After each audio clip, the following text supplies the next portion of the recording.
Hello, Kaiju lovers, and welcome to the first of what I am calling let me adjust my mic here a little bit, the MIFV interview series.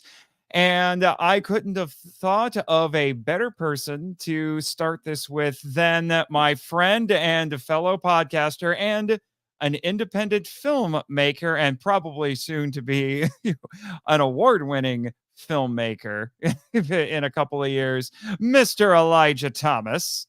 Thank you. Thank you. I'm honored. This is the second time that Yes. you've allowed me to help you in doing a launch for a side series of your show. We did This is true. MIFV Max, like what, 5 years ago now? Oh, it feels so long ago. Talking Yeah. about one of our shared passions, which is physical media. We did a comparison between the Arrow Gamma set and the Criterion Godzilla set. We may have to do a follow up in a year or two if Criterion decides to really get crazy and do a second volume of Godzilla. Maybe. Maybe. Yeah, Maybe. it's so funny from then till now. I was using just like the webcam on a computer. Now I've got a nice 4K one. Mm-hmm. I'm not wearing a sombrero. I'm not And the wearing a mask. mask. I'm not in a suit. I'm in a button up. So Woo! I'm still trying to look flashy, but Oh, I would expect nothing less from you. Although hopefully, hopefully in this live stream, your hair will be cooperative. well, since the last stream I've done, I got it cut. So like it's more controlled. Mm-hmm. Hopefully, it's still wanting really bad to go full tilt Super Saiyan. I can tell. Yeah, but it's It's better. yeah, it's working hard. But this is, speaking of second times, this is the second time that you've come on to onto a live stream to talk about your new short film. The first one was with Grattan, correct? Correct. It was Grattan Grattan Conwell. from Giant Monster BS. I watched that entire thing. I highly recommend people, if you have not seen or heard that yet, to go do it. It was an absolutely fantastic interview. And after I finished it, I'm like, man, how am I going to top that? Now, one advantage that we do have is that we have a bit of an update. You did that one before G-Fest, before the short film premiered. G-Fest has come and gone. Sad. But, and now we can do a little bit of a follow-up, post premiere, and maybe, see, if there are any noteworthy updates for, this little short film, which is titled what? Edo Kami no Gyakushu. Okay, yeah, Japanese title. I have questions about that. You talked a bit about it with Grattan, but I want to ask some more here.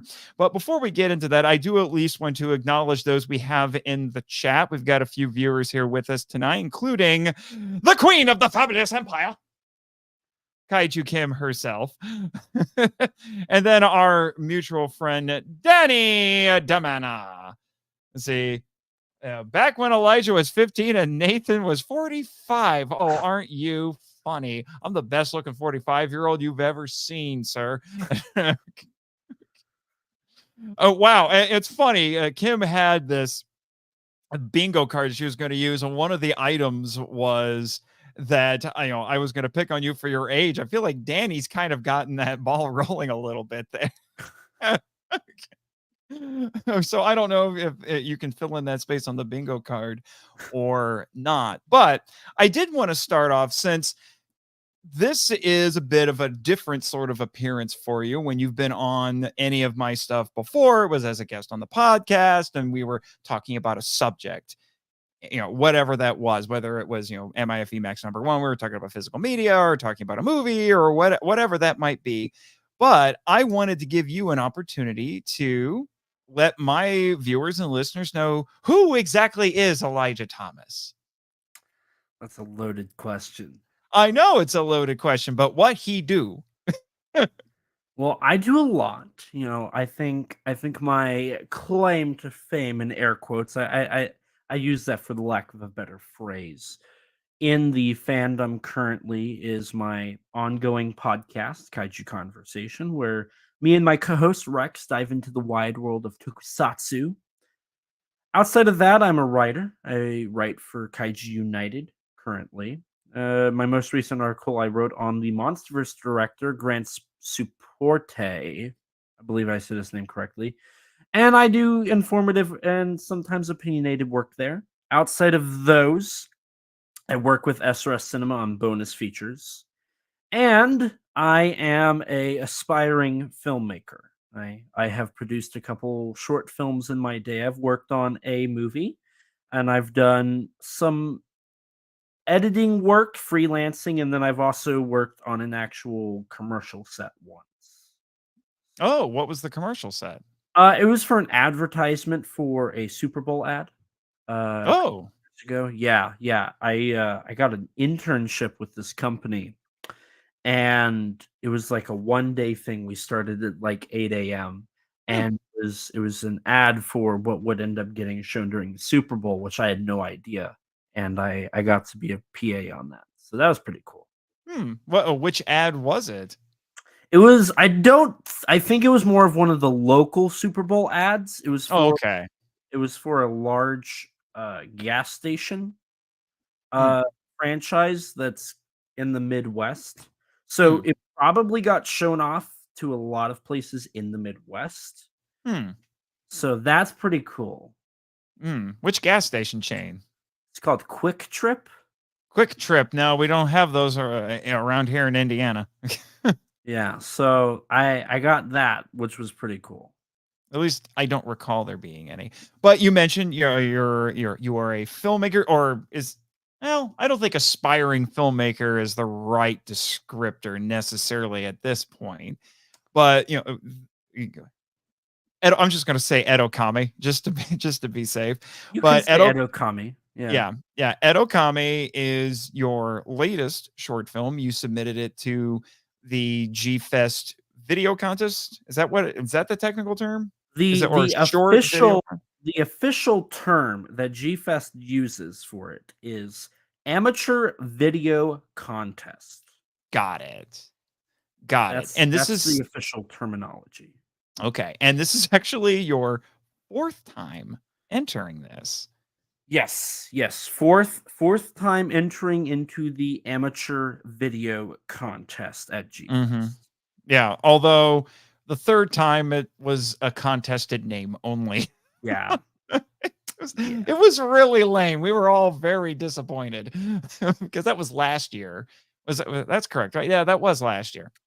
Yeah, That was last year. I entered in 2018, 2019, 2022, and then or 2023 and then 2024. So Mhm. 4 of the 6 times I've attended G-Fest, I have, submitted a film into the contest. Okay. And what were your first two? Oh god. You knew it So, was coming. they are Godzilla fan films, but you can see the beginning seeds of how I don't wanna do a Godzilla fan film because I didn't the first one, I didn't title like, Godzilla was not in the title. It was called Quasar Episode 1: A New Beginning, and it was about Godzilla, but, like, it was a completely new mythos to the character and whatnot. And then my second one was Quasar Chapter 2: The Return of Godzilla. So Ooh. for that one, I threw Godzilla in just to, I think, make it more appealing, like the title. And Mhm. then I kind of course corrected and again tweaked on the Godzilla mythos a lot to create something more original. Mhm. Mhm. I mean, don't there's no shame in that. I'm a writer, and I actually some of the first things I wrote were fan fiction. So, Ugh. I yeah, can't stand those. Ugh, you can't they're stand those bad. short films? Oh, Yeah, they're bad. oh, if I if I was to ever, because I think I still have copies of them somewhere. If I was ever able to drag them up and look at them, I'd probably be those old fan fiction stories. I'd be appalled by them. now. So I know the feeling. Sometimes I even look at my first novel and I'm just like, I don't remember you being this bad.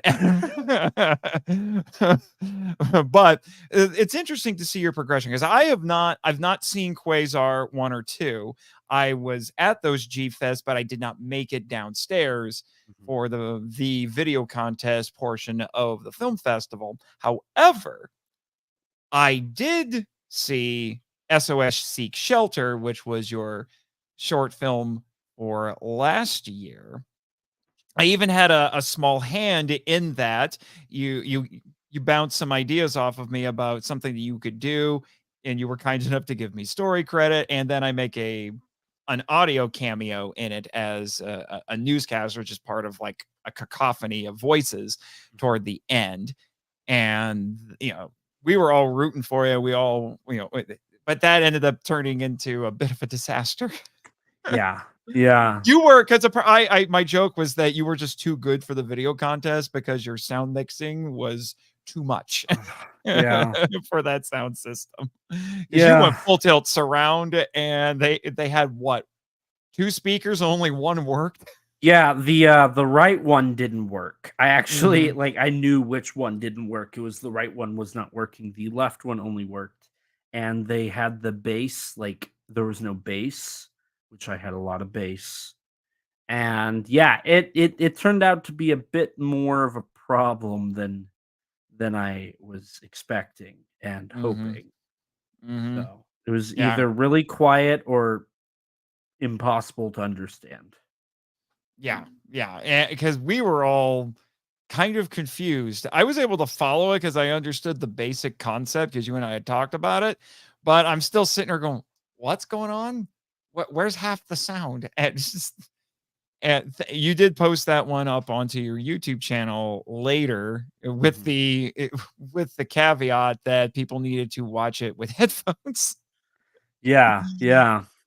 because the sound mixing was just too powerful.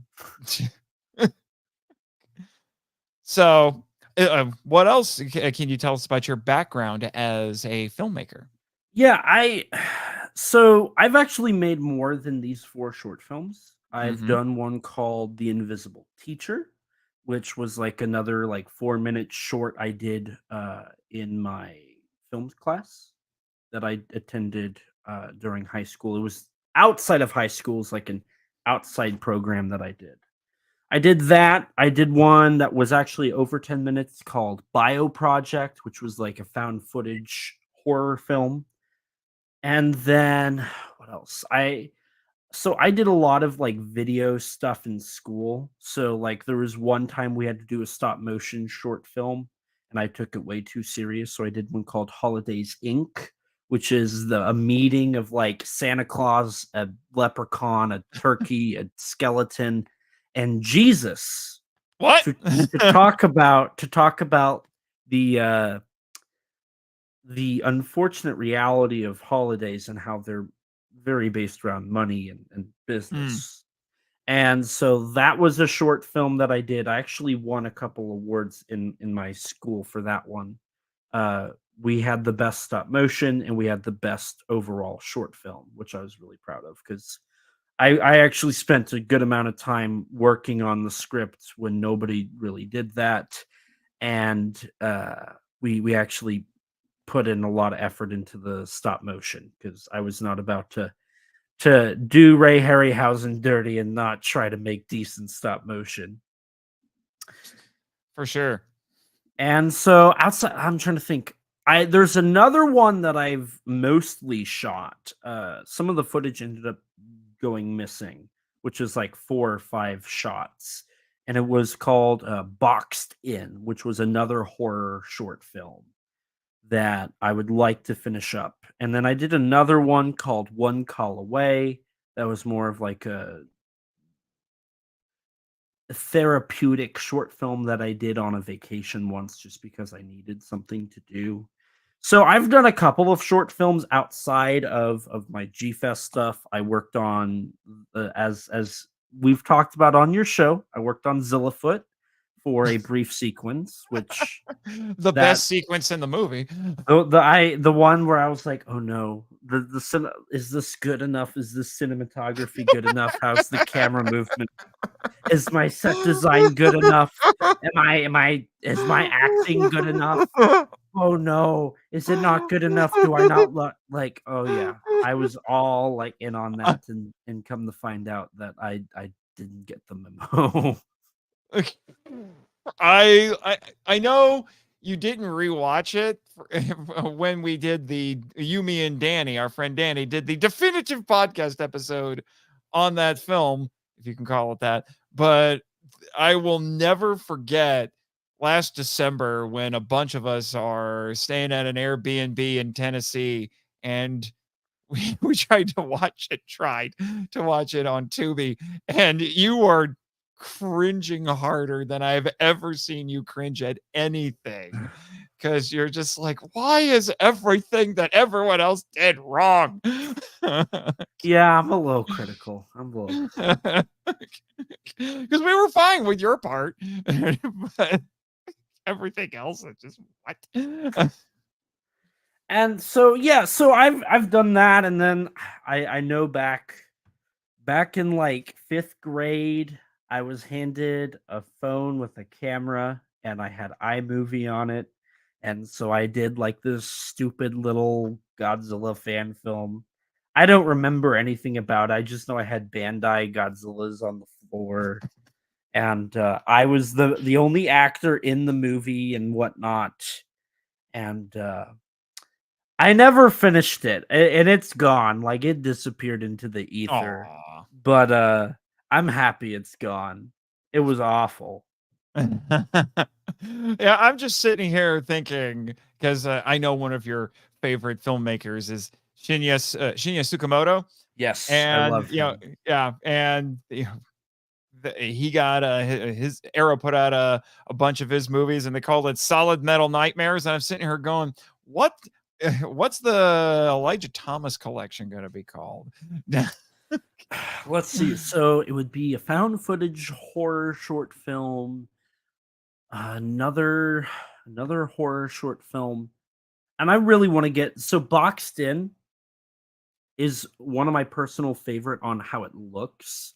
I specifically designed it to look like a 90s like grungy film. So I loved that, and I really want to get it out there. I just got to get a couple establishing shots and like do the sound for it, and then probably get like music, and then I'd call it good. Mm-hmm. So there's those 2 horror short films. I don't know. I've got SOS Seek Shelter. I've got Edo Kami, One Call Away. I wouldn't count the Quasar stuff. That doesn't count. Mm-hmm. Um, I don't know. I don't know what you would call that. The wonderful. I don't know.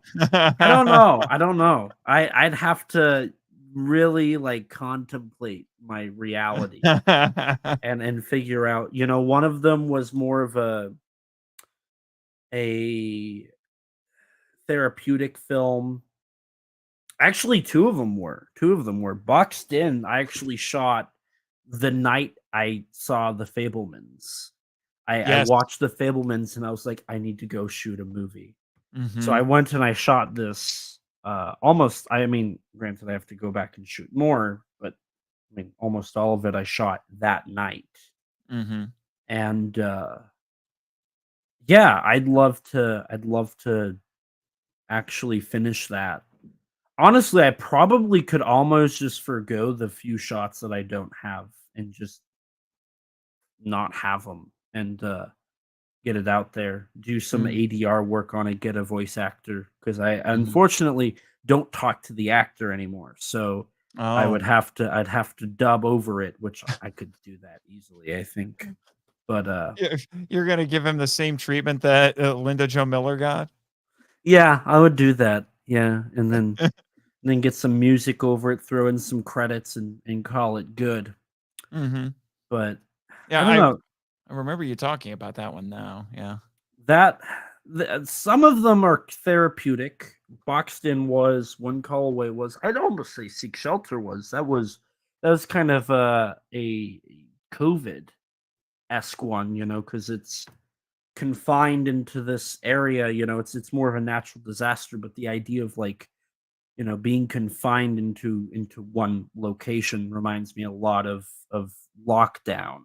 Mhm. So yeah, I don't know. That Mhm. some of it's therapeutic, some of it's just student this maybe just the student films of Elijah Thomas. Oh, there you go. Fine, There you because go. they're all helping me they were all helping me find kind of my visual style, what I Mhm. like. Mhm. I'm just sitting here and I'm thinking of I don't know if you remember this or not, but I'm pretty sure it's probably on the Blu-ray too, even though I haven't looked at it, but on the DVD release of Signs, they actually included the quote unquote first movie that M. Night Shyamalan ever made. And it was when he was about like 7, 8 years old and he got a camera for the first time. And he was trying to do this silly little horror movie with one of his toys. I can't remember exactly what it was. I think it was a plushie of some kind. He was trying to make it look like a monster, and it had like a little antenna or something attached to it. And I remember having a friend while we were watching it make the joke, "It's like, come here, I will stab you with my antenna." And so I'm just thinking that like that's what's gonna happen. Your first feature film is gonna get released, and then you're gonna include at least one of your short films as like a little bonus feature so people can see how you've come. See, I so on the Tremors Arrow Video Tremors Yes, set, there is a couple bonus features which I love these. One of them is a short film by Murdoch or Wilson, SS Wilson, I think. the director of the movie? Co-director. There's two Yeah, here, directors on Tremors. It's keep called talking, I'll look it Recorded up. Live. It's called Recorded Live. It's like a 10-minute short film, and it's like this stop motion camera or a videotape mesh that comes to life and eats. It's like the Blob. I love that. That is one of my favorite short films ever. And I was thrilled when they were able to announce that it was going to be included on the Blu-ray. So maybe one day, though that could be like my thing is like down the road a boutique label releases a movie I do and like they include like the student films of Elijah Thomas. Yeah, there you go. Tremors was directed by Ron Underwood, but it was written by SS Wilson and Brent Maddock. Mm, It I might have been Brent's short film. Yeah. I think it was. Yeah, that sounds right. Okay. Okay. Real quick, we got a couple more people in the chat. Just going to acknowledge them really quick. My friend and co-host on Henshin Power V3, Jake Hambrick. He says, "What's up, guys? Good to see you." And we are also graced by the Omni Viewer. He says, "I think I'm sitting on a thumbtack. You might want to get up and take a look at that." I'm just saying. I'm just saying. All right. So, Elijah, let's get to the subject at hand, unless there's more Elijah lore you want to share with everybody. I'm probably forget. Oh, I one last funny little thing. Okay.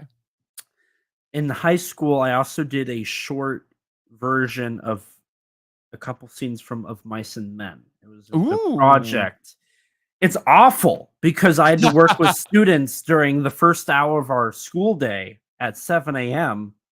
But it was you have to pick one scene from the book and film it.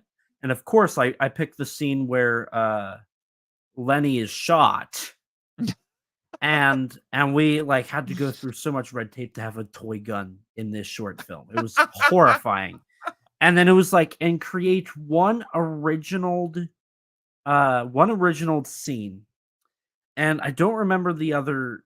I don't remember Lenny's friend, the main character of the story, but in the book he goes to a brothel and is like, yeah, he leaves because he's thinking about Lenny too much. So I wrote this scene where he's in the brothel just sitting there like contemplating life, and I had two of the students that were in the short like in the background dancing, and it was to like 70s disco. It was awful. And that was like I got a huge laugh out of that for how stupid it was. We actually ended up doing like a whole like red carpet thing for it just because it was like whatever, like we're gonna have fun. We just had a lot of fun with stuff like that. It Mhm. was a lot of fun. Is it Danny says squiggy, I think? I think that's a joke. Oh, okay. I think. Okay. Okay. But anyway, is that it? So we can get to the subject at hand? I think Okay. that's the lore. I think that's the lore I Okay. remember. Okay. Okay. So let's talk about Edo Kami. So the first thing I would like to know is what sparked your idea for this short? So I was wanting I have, as established previously, I have put in a short film into the video contest 3 times, right? Not Mhm. including this year. And I was like, I need to do one more. Like I need like this will be my 6th G-Fest, kind of 5 years of really being in the fandom. I need to do the grand finale to this stuff to win. And I was like, I've got stuff. I have a camera. I have the equipment. I need to I need to officially like give it my all. No expenses spared. Um, and I need to do the best thing I can do. And I was really struggling because it has to be a giant monster movie. You're at G Fest. It has to be a giant monster. You know, so I was trying to figure out what to do because with a monster, you have to have budget. And I wasn't certain how much I wanted to spend on this short film. Mhm. And, I think back and I realize I probably went about that a little. I was not happy with how much money I ended up spending on this thing. But, yep, thank you, Kim. You got it. Spared no expense. Spared no expense. Because I was gonna bring this up really quick, that what's interesting is that SOS Seek Shelter, well, it has a monster, but it doesn't have a monster. Correct. I Yeah, that went the was cheap route. yeah, that was something that you and I brainstormed about, and I said, "Why don't you basically do Cloverfield, but but you never actually see the monster." Correct. And I thought I thought what you produced was actually a pretty cool idea. It's almost like this challenge, like, can you make a kaiju movie without a kaiju? Right. That sort of a thing. Which I mean, I think that what was that movie called that flopped really bad in Japan? What to Do with Dead Kaiju? I think that kind of Yes. tried to do that, but it didn't obviously didn't quite pan out. But this time like you said, this time you're like, I'm gonna actually have a monster I in had to it. have a monster, so Mhm. I had to figure out what to do there. And then I kind of started coming up with the story. Now, what's funny is I was just going back and forth in my head. What could you do? What could I do? How can I make this work? And so I came up with it in April of this year. And I don't remember why, but it has to do with the podcast. So I would have been in Minoru Kawasaki month for Kaiju Conversation. And I don't remember why, but The Ring was on my mind. Mostly because Rex, my co host, loves Ring. He loves that franchise. So I was at work and I was like stuck in thought because I was like, okay, it's April. Like I have like no time to do this in. I need to create this and figure out what I'm going to do. And suddenly it kind of hit me like a freight train. I was like, wait a minute. And I came up with the basic story premise of a monster attacking people from a curse. And I was standing like in the middle of an aisle at work. And like I just remember freezing and thinking, there it is. That's what you do. And it boom, like it came out. the whole story, like, boom, right there. And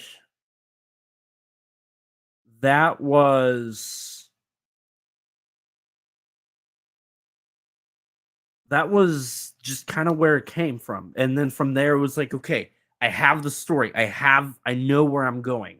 I have the beginning, I have the middle, I have the end. Now I have to write it. And then from there, I just started writing the script. Actually, it wasn't April, it was February. Mm-hmm. So for context, that would have been around the time of watching the King Kong movies, oddly enough. So I don't know why, but something to do with King Kong. Actually, now it's starting to make sense how King Kong probably influenced it. Hmm. So That's interesting. yeah, yeah. Gotta admit, I don't know if I necessarily would have connected Edo Kami to Kong. Hmm. Specifically with how the monster looks, Hmm. which I won't spoil. That part I'm keeping that as a surprise for anybody if they eventually will be able to see it. Right. Right. Because I will say, after watching it a second time, that I had other ideas that went through my head about what might have influenced the design of the monster. There's And another one that I think is an obvious one if you know that that thing, which I think I probably got from watching a recent YouTube video at the time as well. mm, I probably could trace that too. hmm. Yeah, that's interesting to say. Yeah, interesting to say the least. But like, I mean, should I say what I think might have influenced the design of the monster? Or is that going to be too much of a I, spoiler? I'm curious what you think, so go ahead and throw it out there. Well, and not just the design, but I think a large part of the concept of the movie, Sadako, Yeah, yeah. or the what is it, Samara? If you watch the Ew, American no. version. Mm-mm. Nope. Don't say that. I've Oh, I have only watched the English movie The Ring once, so I like there is zero influence from The Ring. no, and I'm just saying, I'm just using it as a point of comparison for in case people. Sadako, Kayako, yeah, those definitely probably in there. Um, a character from a very popular uh video game slash uh group project. I don't really know what it is. I've never been able to figure that out. But there it probably based off of a character from that. And then probably how it turned out very much Rick Baker King Kong. Oh yeah, for sure. So yeah, I would say those Hmm. probably would be the biggest influences from what I can think off the top of my head. Okay. Well, and then the next thing along similar lines that I wanted to ask is, why the Japanese title? Okay, so I've told this story before because it's really funny. I could not come up with a title. And this is again back to the podcast influences. I could not come up with a title for this. I was like, I don't know what to call it. I was like, I don't really have a name for the monster. I know there's a well in this movie, and there's a god. And I was like, I don't know what to call this. I have no idea. I'm lost. Well, recently we had covered King Kong Escapes on the podcast. Now, King Kong Escapes is the English title and the international title. The Japanese title of that Toho made was King Kong no Gyakushu. Hmm. And the concept of no Gyakushu is something that appears a couple times. Godzilla Raids Again, the Japanese title is Gojira no Gyakushu. And Terror of Mechagodzilla is Mecha Gojira no Gyakushu, which is Godzilla's counterattack, King Kong's counterattack, Mechagodzilla's counterattack. Hmm. So here I was like, you know what? It's we'll I don't want to do like revenge or something. That sounds too kooky. It's like counterattack. Something's counterattack. Well, there's a well. And what is a well called? Edo, that's the Japanese term for a well. And then Kami is a god. So then you get well gods counterattack. That Mm-hmm. sounds stupid in the English translation. Mm-hmm. There's the Yep, logo I I made was. for it. Yeah, Yeah. yeah. This way, yeah. So this is it's written out in kanji here. Like you went all in on Yes. this. And I have been learning Japanese for a while. So this is something that a combination between what I know and what I had seen in titles and whatnot, I was able to come to the conclusion and to the understanding of, okay, this is what we're going to put. This is what it's called. Edo Mm-hmm. Kami no Gyakushu. Yep. And so Mm-hmm. yeah, that's where we And, got it. and Gyakushu is actually used not only in the what Americans call King Kong Escapes, it was also used for Godzilla Raids Again, and actually Terror of Mechagodzilla, if I remember Yes. correctly, because that is Yes.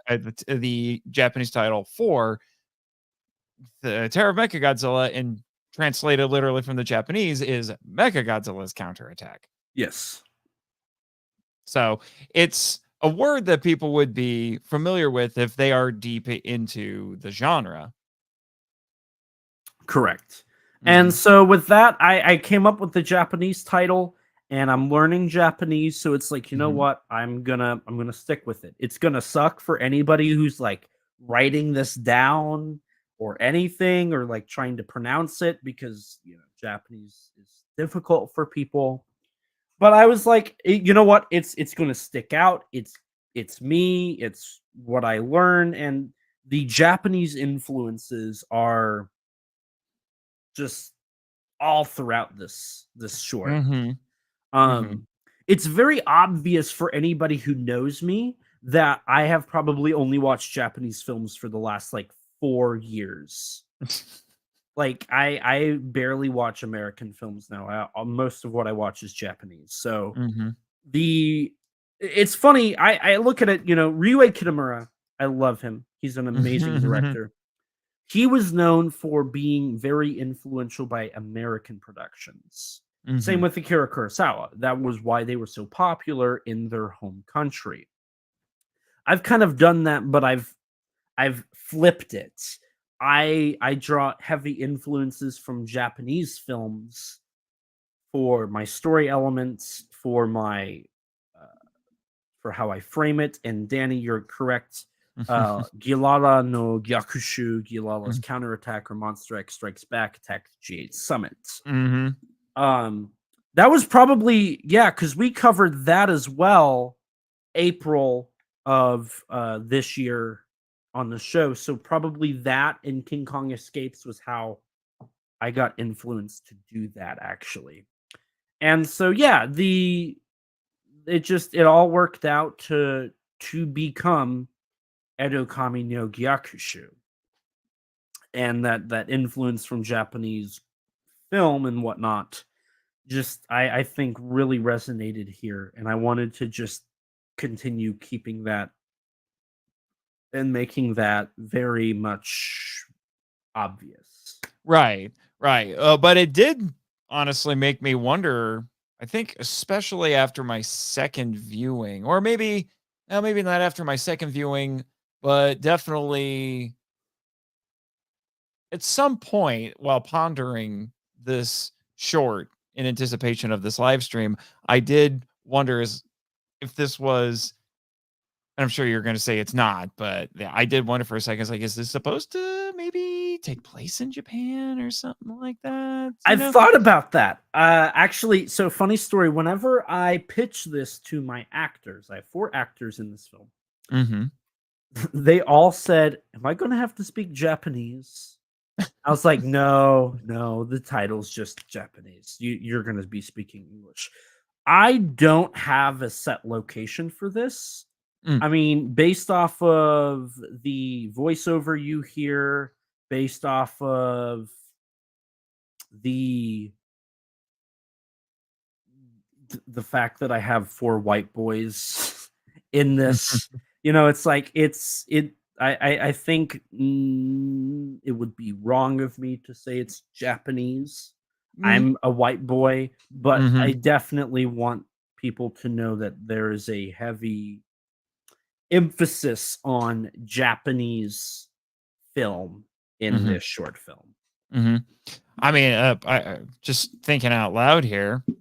I don't know. Hey, I'm not telling you how you should have done the short film at all, but one possible angle, if you wanted to go that way, could have been these are 4 foreigners I who thought are, about that. yeah, who are screwing Yeah. around with things in Japan that they shouldn't be screwing around with. They're being very disrespectful.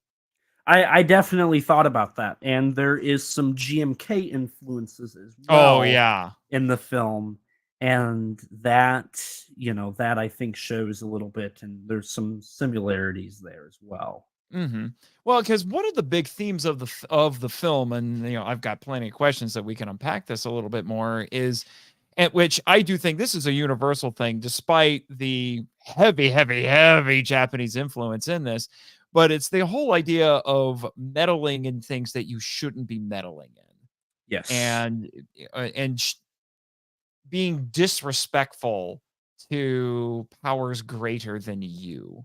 Yes. And by doing so, you are inviting the wrath of those greater beings, Mhm. whoever they may be. And that's not something that you want. You should be living in harmony with them. You should respect their boundaries and things like that. There's stories from all over the world that deal with stuff like that. It does, although it does seem like there's a lot of Japanese folklore that focuses a lot on such things, as you have explained on your podcast and such. Yes. Actually, at one point in the story, there is going to be a shot where the the group of individuals, the teenagers, would turn on their television and they would see that their city has been destroyed. Mhm. Yeah, really emphasizing on they did this. Like this is something that they caused to Mhm. happen. Another one was where they were going to see like fiery, fire in the distance through like a shot at their eyes, and all that got cut between how it wouldn't work in the story and production costs and time constraints that I did not have the availability to do that stuff. Mhm. It it's not as present there, but definitely at points in the scripting process, there was plans to really showcase that what they've done has meddled and in things they shouldn't have that have caused greater problems. Mhm. And in a way, I think for me, it comes down to, so I in the film you can break down that all of the issues that happen in this film come from the leader not being able to lead Mm. properly. But you could also say he doesn't know. And you could Mhm. also say that there is just a level of pressure when you are a leader that is applied to you. So at my normal job, I'm a manager, but I'm not the manager. I'm below two other layers of management.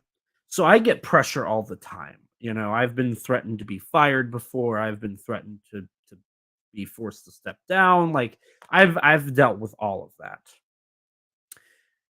And to me, it's one of those things of like, you're kind of walking on eggshells. You can't make the wrong decision. That is something that I put on myself a lot, not making the wrong decision, making the right decision. As a director, that's something you are the leader, that's something that during this production, when a issue came up, I had to solve it.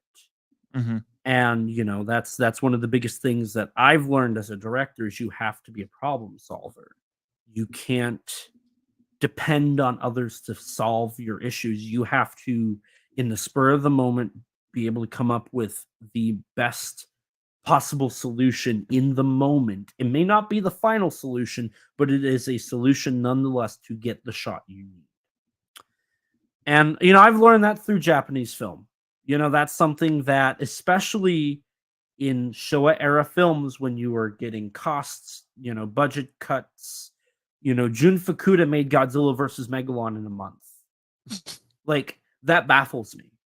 He shot a entire 60-minute movie in a month and had a suit made, actually multiple suits made, didn't even have a script. They just went off of a synopsis. That is amazing to me.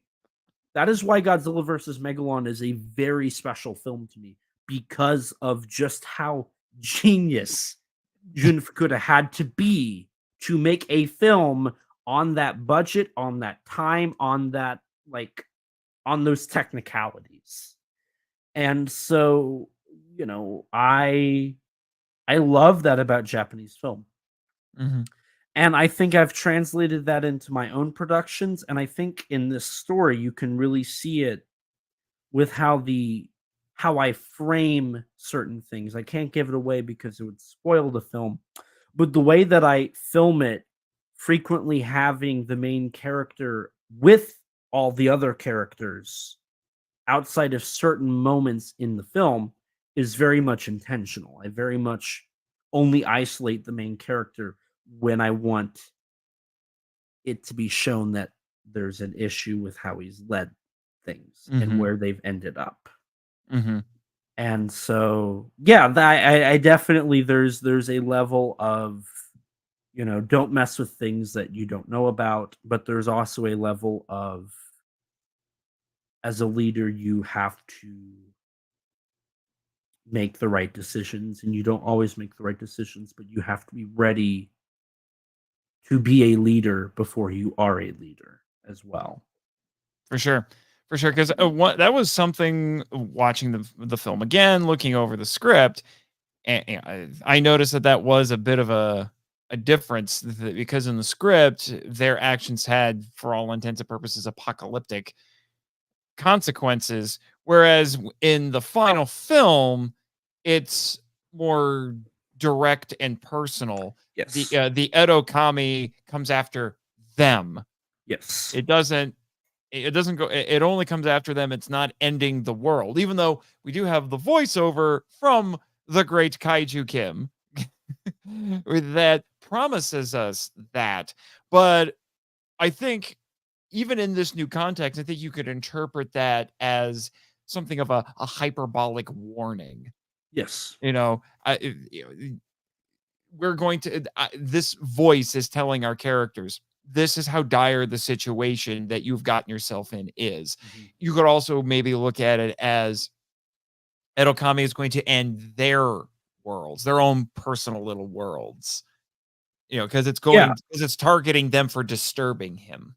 And the thing about that is that kind of goes back down to Japanese ghost stories. Hmm. I constantly have talked about how a grudge, a curse in Japanese mythology means you are dead. There's no way to get out of it. Once you are in it, you are gone. As an example, if you enter into the uh, house in Juon, it doesn't matter if you're a good person. It doesn't matter if you're a bad person. It doesn't matter if you're in there for 30 seconds or 30 days. You are gone. No matter what, Toshio and Kayako will come after you. The anger of them from what they had to deal with, no matter who you are, you will feel. And I think that is something very horrifying. In American culture, there's always like a redemption. You can redeem yourself. You can solve the issue. You Hmm. can reverse the curse. Hmm. But in Japanese folklore, it doesn't matter. Hmm. They try to reverse the curse in Ring, but it doesn't work. And if you share the videotape and the curse leaves you, you still are not, you're a goner. And I think some of that comes back to the fears of the nuclear fallout. It doesn't matter if you didn't get hit, you're still gonna deal with the fallout. The fishermen on the Lucky Dragon number 5, they didn't see the bomb until it had already gone off and it was already over. But they were hit with deadly doses of radiation that caused cancer that they lived with until they died. It's kind of interesting how in Japanese folklore there is this sense of no matter what, you are screwed, especially when you realize that you can interpret nuclear fallout the same way. Mm-hmm. And Godzilla covers that. And it's very scary how the two line up. Mm-hmm. I think that's one of the key differences between Eastern culture and Western culture. Western culture is mired in, among other things, the influence of Christianity, which offers the possibility of redemption. It also offers the possibility of breaking a curse. It can be undone. And but Japan has been largely free of that influence. So what you're talking about, that I guess that doom scenario with curses is, that's why it's part of the reason why it's taken such a large hold, I think. Because this idea, as you were hinting at, that it predates even the bomb. Mhm. It goes way back in Japanese culture. But so there's got a handful of questions here that deal with the making of the movie. Might be able to knock these out relatively quick. So one thought that I had is, where did you film this? So I have a well on my property.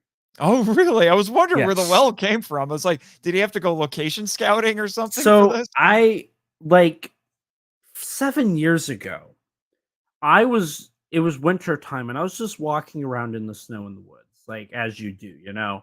as you do when you're bored and you're out of school.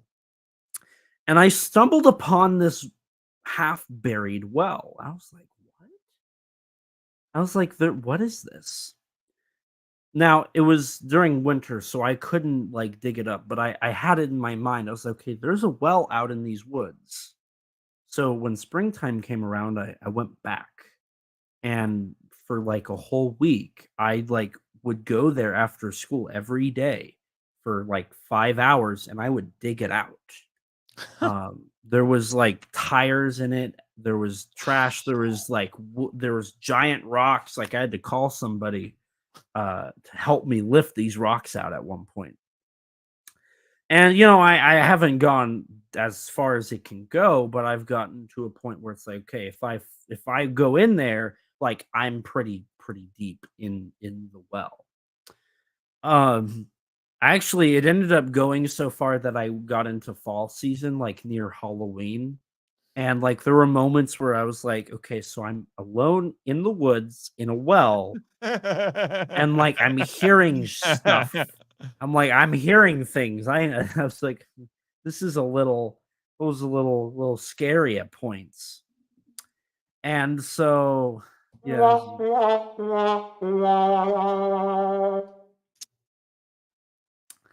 it was a job well done. Thank you, Danny.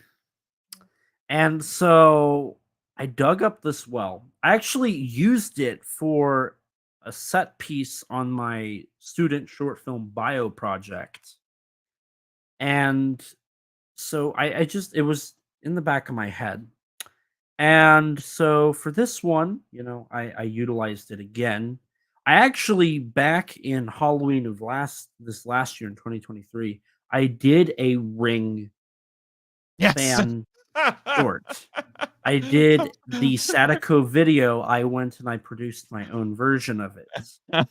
And so that's probably why Ring's been on my mind, is because Yeah. I went out and I did my own version of that. Uh, Did you do that on my dare? Out of yes, curiosity. yes. And so You didn't disappoint. I went and I produced an actual Sadako videotape ring.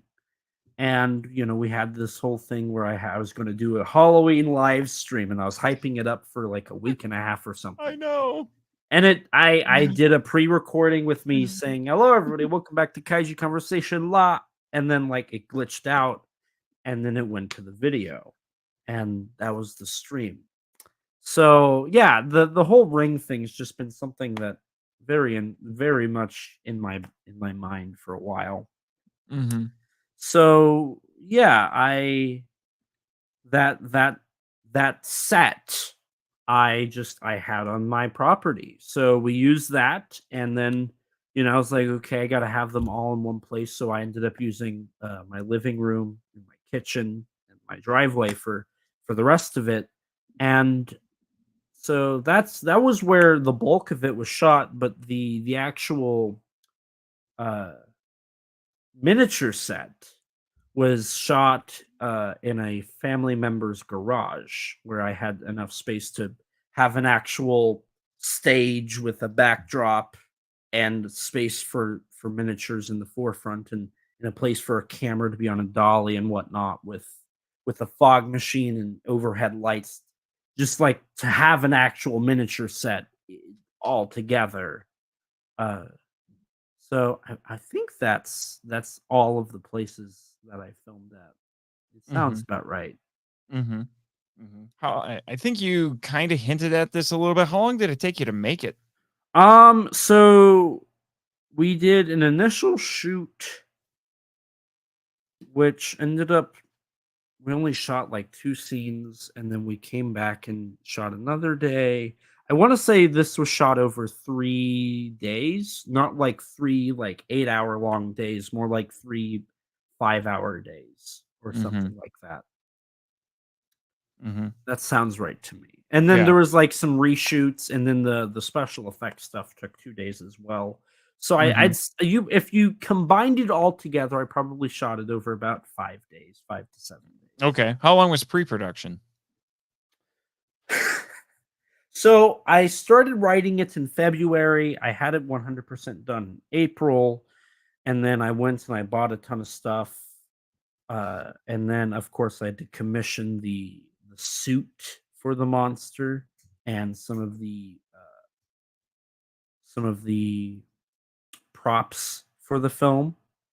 The statue, specifically the Edo Kami statue, and the scroll.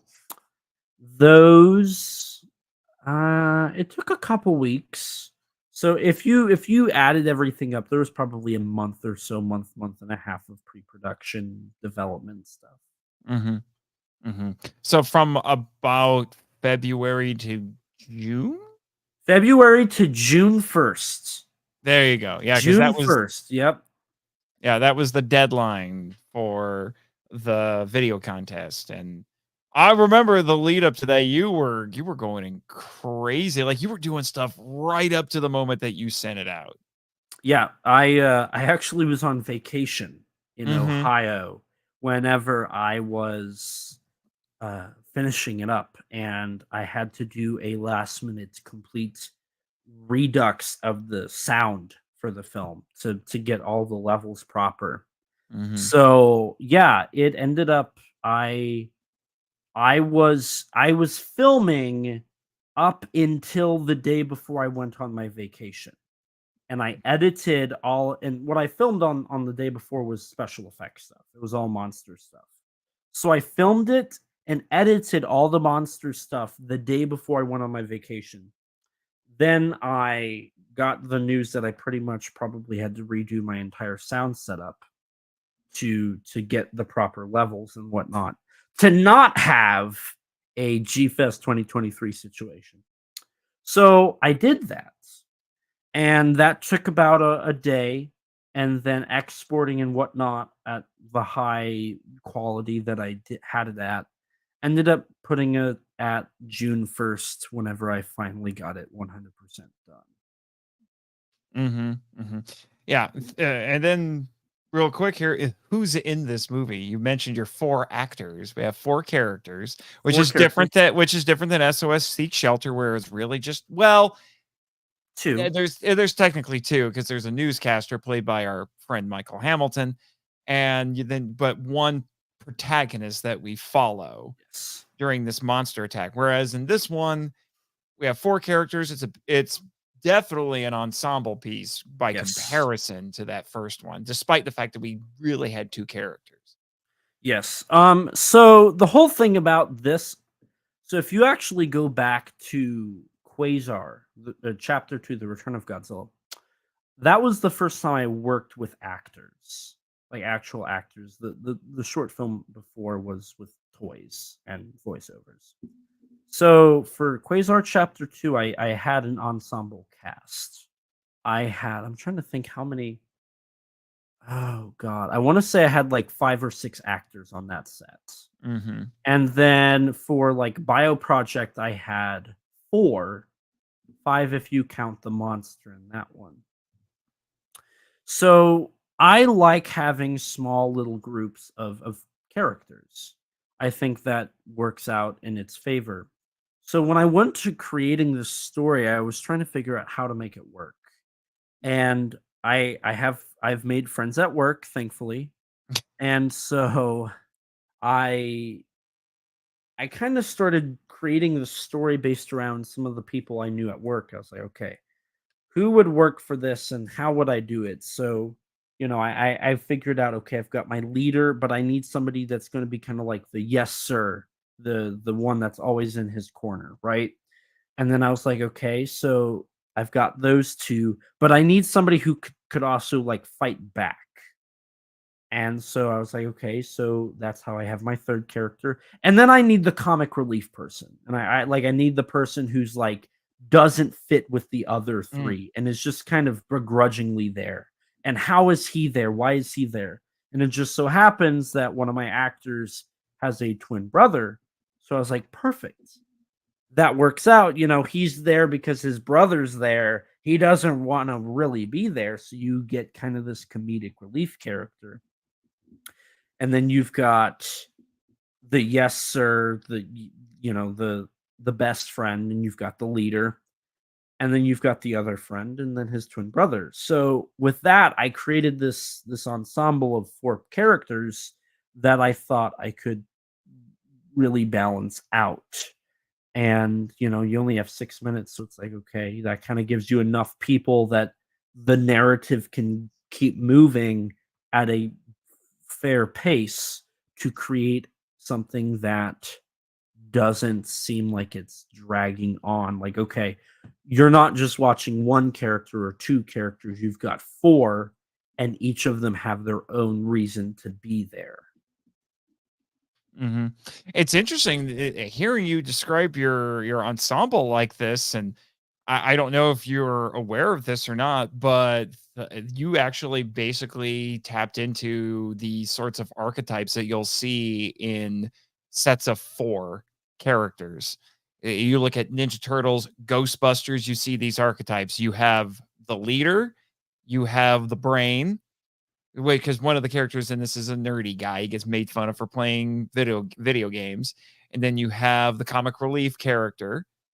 And then you also have the hothead, who's usually the one who's talking back to the leader. Mhm. And you see Ninja Turtles, this is the easiest example to point to because they literally tell you in the theme song what their archetype is. So Right. you have Leonardo, the leader, you have Raphael, the hothead, and Michelangelo is our comic relief character, and then Donatello is our smart guy. You look at Ghostbusters, it's the same thing. Venkman is the leader, and then you have Egon, who's even brainier than the rest of them. And trying to remember, I haven't watched Ghostbusters in a long time, but you can see those archetypes there. So you you tapped into something pretty, I would say, pretty primal right there. Hmm.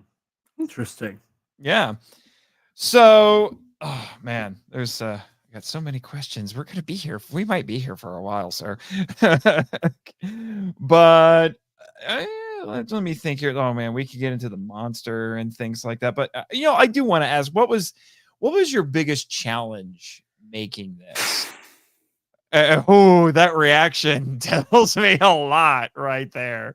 I mean, because I know I know I have questions specifically about the monster in the suit. We'll get into that. But there's also the fact that you had a 6-minute time limit. And I remember when you were talking with me about this, and I told you that I thought personally the hardest thing you were going to run into was that 6-minute time limit. Okay, so that is a very, very difficult question to answer because on all fronts, I think there were very difficult tasks. For pre-production, it was coming up with the actual story, I wasn't sure what I could do, and it took me a little bit to figure that out. On terms of the drama uh filming, the the scheduling of 4 teenagers, an actor, or 4 teenagers, the director, and 1 production assistant is surprisingly difficult, especially when 5 of them work at the same place. So there was that. There was that difficulty of scheduling. In terms of the special effects, wearing that suit, like if I could cuss right now, I would be like, oh, oh, that I've got questions about that the suit because you went pretty full tilt on this because you have your 4 friends who are in this. mhm.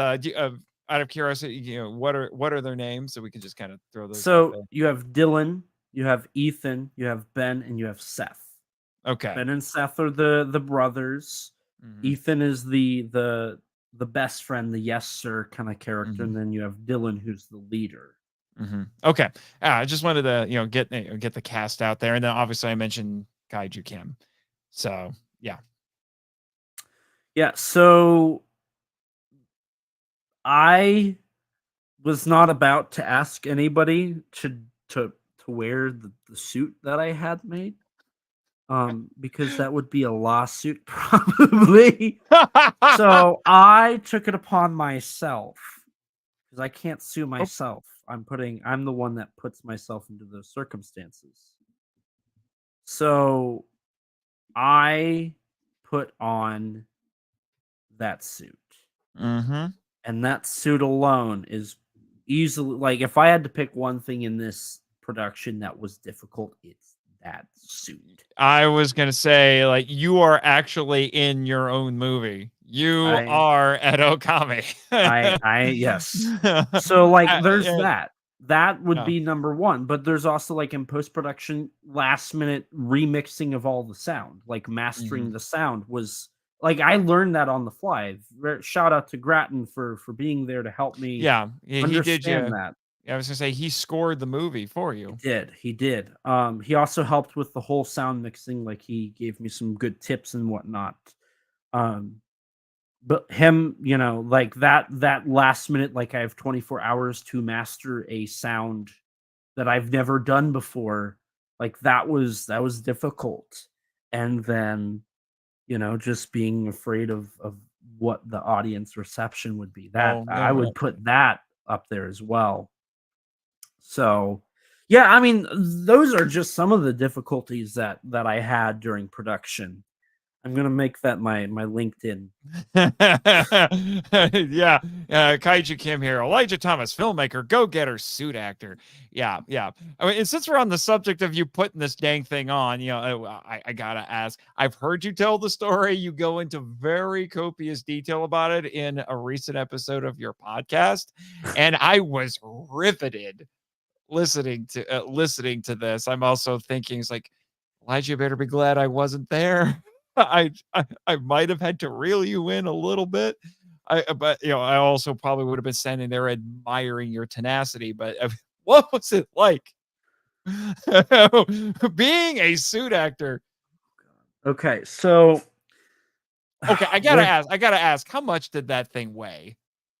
so it wasn't that heavy. It was probably 20-25 pounds. It Okay, that's wasn't not bad. it didn't add a lot of weight, but the issue Okay, was it's a lot of fur. There's a yeah. lot of fur, a lot of black hair. Black holds in heat. Uh-huh. Fur holds in heat. I am filming this in the height of summer where we're going through a heat wave. So in a unair conditioned garage in middle of the day, no clouds, sun beating down on this house. Oh god. So all of that's a recipe for disaster, let me tell you. Also, we had a fog machine going. Fog machines create a ton of heat. They are not cold, and because of the fog, there are no fans. No fans, no air conditioning, nothing. It is just me, myself, and I. Mhm. Like I have to put this together. So all of this kind of transitions into, so I'm having to wear this suit. I'm producing my own body heat, right? I have to wear a beanie over my head to help pad out the head. I've got a skin compressed outfit on that, is not helping a whole lot. And the human body just produces a ton of heat in of itself. Yes. So I had to have somebody help me put this on, because I could put my feet in, and then like I could get the suit up to like my chest, but I could not get my arms in, Mhm. and I could not get the mask over my head. And with that, I had to have a production assistant. And so we did that. And then I get onto the stage that I had to be walked over to because I can't see. There's this tiny amount, like this very, very tiny amount that I could see out of, but between the fur on the outside and the fluidity of that little eye hole, it was basically pointless. It's also down at the ground. I can't see when I'm looking down on the ground because the way the suit was, my head, this is where the actual face was. I'm like this the whole time. I can't see. Hmm. So, with that in mind, I'm kind of blindly doing this. Like, I don't know what I look like. I don't know what's going on. So the first day we did it, it was kind of a disaster. It ended up failing miserably. The second day I did it, I did some test shots where I directed my production assistant so he knew what we needed to do. Then I did or go at it without the suit on, wearing the skin tight suit, which that footage is funny to look at. I look really weird. And then you have the actual filming that we did. Now, because of how difficult it is to take the suit on and take the suit off, I couldn't take it on and off. We had to get all of the shots I had on my shot list in one setting. So we would do like 2, 3 takes of all of this. I had to keep the suit on. I ended up wearing this suit for about an hour and a half. And I learned afterwards that like Haruo Nakajima, granted the Godzilla suit's way heavier, Yeah, about and it 200 was pounds. Yeah. about 200 pounds, and it was probably a little hotter, but he could only last like 10, 15 minutes in the suit, and he would have to take it off. I didn't have that luxury. So I did this all in one go. And so we bought an ice cooler for production. So we brought that. We bought ice, we put water in it so that if whenever I needed out, we could either pour me like with water, ice cold water all over me, or if I needed to drink it, I could drink it. I tried to drink enough fluids beforehand because I was sweating, like I could feel it dripping off. I actually remember one moment. I don't remember. It was like at one point in the suit, lost all sense of reality. I had been in it for so long that I just kind of I waited. I was honestly just doing it. I was just being the character the whole time. I would be told to move and I would move like the monster. Like I was in that mentality of I'm the monster. I didn't realize where I was. I couldn't feel anything. I just I was just there. I was existing in the moment. And I remember during that time, I was looking down, and the opening had cleared enough so I could see the futon or the stage that I was on, right? And I remember seeing and feeling this drip of sweat like go down to like my nose.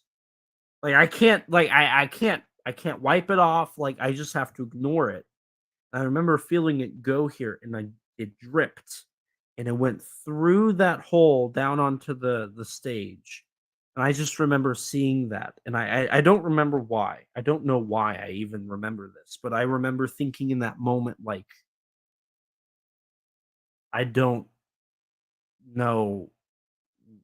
First of all, I was kind of in the moment, but I was also like, I don't know if I'm gonna make it.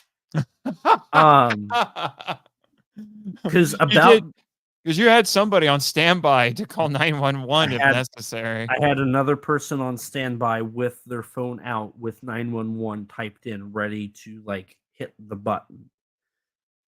Because towards the end, like the last 20 minutes, I was getting dizzy, I was lightheaded, I think I was shaking. Because being in some of those positions was like really hard to do and stay in those for so long. I was shaking, I was sweating, I was like I was lost essentially. I remember thinking like I don't think I could get out of this. And so when I was like, I know at one point I was like, I know you're getting the next shot, but you need to hurry. Like I could tell that my time in this suit was almost up. I couldn't do it much longer. And so with that, it was to a point where it was like, we might need to call 911. I was like, I don't know if I'll be able to make it. Like, I very well could pass out at any moment. Mhm, And I think I said that. I don't remember what all I said. I just know I was starting to be like, we need to go. Like, mhm, this is about to be bad. mhm. I know at one point, like in the last 5 minutes, I had to, so I was on all fours. I had to like rest on my shoulders because I had no strength left. Like my strength was gone. I couldn't. It was I was really struggling. And when we got the last shot and he said, "We're done." I couldn't take it off. I just collapsed onto the stage and I just laid there. And he was like, aren't you going to get out?" And I remember mumbling, "I can't move." I could not move. So he like ran over, like got the mask off, like got the my head out and like unzipped the back and got like my shoulders out. But I'm sitting there like this, like I can't move. I couldn't move. I couldn't move my legs. I was exhausted. I think that's one of the only times I've ever felt like true legitimate exhaustion. And that is probably, I would say that's probably the closest to an actual like health scare that I personally feel like I went through. Mm. Granted, a couple weeks later, 2 months later, I had to go to the hospital for this. Yes. Maybe there's a little bit of strain from that kind of lingered. I don't know, but Maybe. I'm just you telling the story and then thinking that if you had to call the paramedics, I'm just sitting here thinking it's like that Satsuma story from Godzilla versus Hedorah, that it's not true, where he supposedly had an appendectomy on set while wearing the Hedorah suit because they couldn't get him out of it before them to actually do it because his appendix ruptured. It wasn't true, but I'm just picturing that. And then I mean, how do you explain this to the paramedics where they show up and they're like, why is he wearing this thing and killing himself? yeah, it's definitely something I'm happy I took it on because I don't think I wouldn't have wanted anyone else to go through that. Right. But also I remember I told Rex, my co-host, I think I said this that night. I think I said it to Danny as well, because if I haven't mentioned it already, the suit was made by one Daniel DeManna of the Godzilla novelization project. Yeah. Yeah. Did he design it too? Him and I designed it. Okay. He created the concept art. We did it over phone. We had conversations over the phone on what I was wanting. I sent him some reference images and whatnot. So he sent me this suit, and I remember calling him, I think, after it was over. And I was just like, I'm done. I'm done. I can't move. Mm-hmm. And so, yeah, there's some photos of me out there dead, pretty much on this stage, wearing this suit because I couldn't move. And I remember I think I told both of them, I will never be able to look at Hiro Nakajima, Kenpachiro Satsuma, or Tomatsu Kitagawa, any of Right. them ever again the same way, because it's one thing to hear how difficult it is, but the moment you live it, you sing a different tune. Mm-hmm. Mm-hmm. I mean, to a much lesser extent, I experienced something similar because I have the that in it's definitely happened to me when I wore the inflatable Godzilla costume that was, that came out a few years ago. I also have the inflatable Kong, but I did not experience this to nearly the same extent as I did with the inflatable Godzilla. And that is the headpiece on that costume is completely separate. The air that because it has a fan inside of it that fills it up and puffs up the costume. It doesn't go up into the head because the head is a separate piece so that they can make the shape of the head and everything, because it has a snout and such. And so it has some fabric in the center there at the neck that keeps it from inflating like the rest of the costume. So the thing that was weird about it is that my body would feel nice and cool because there's air circulating, but my head and my face feel like they're on fire. And so I would have to actually take the thing off just to ventilate it a little bit. And I'm like, man, that's on this thin little piece of plastic. I don't even want to think about what Nakajima and Satsuma and all the rest of them went through. And I got a tiny taste of it. So you got even more of it with this. Yeah, it was really surreal, and I remember kind of being in shock, just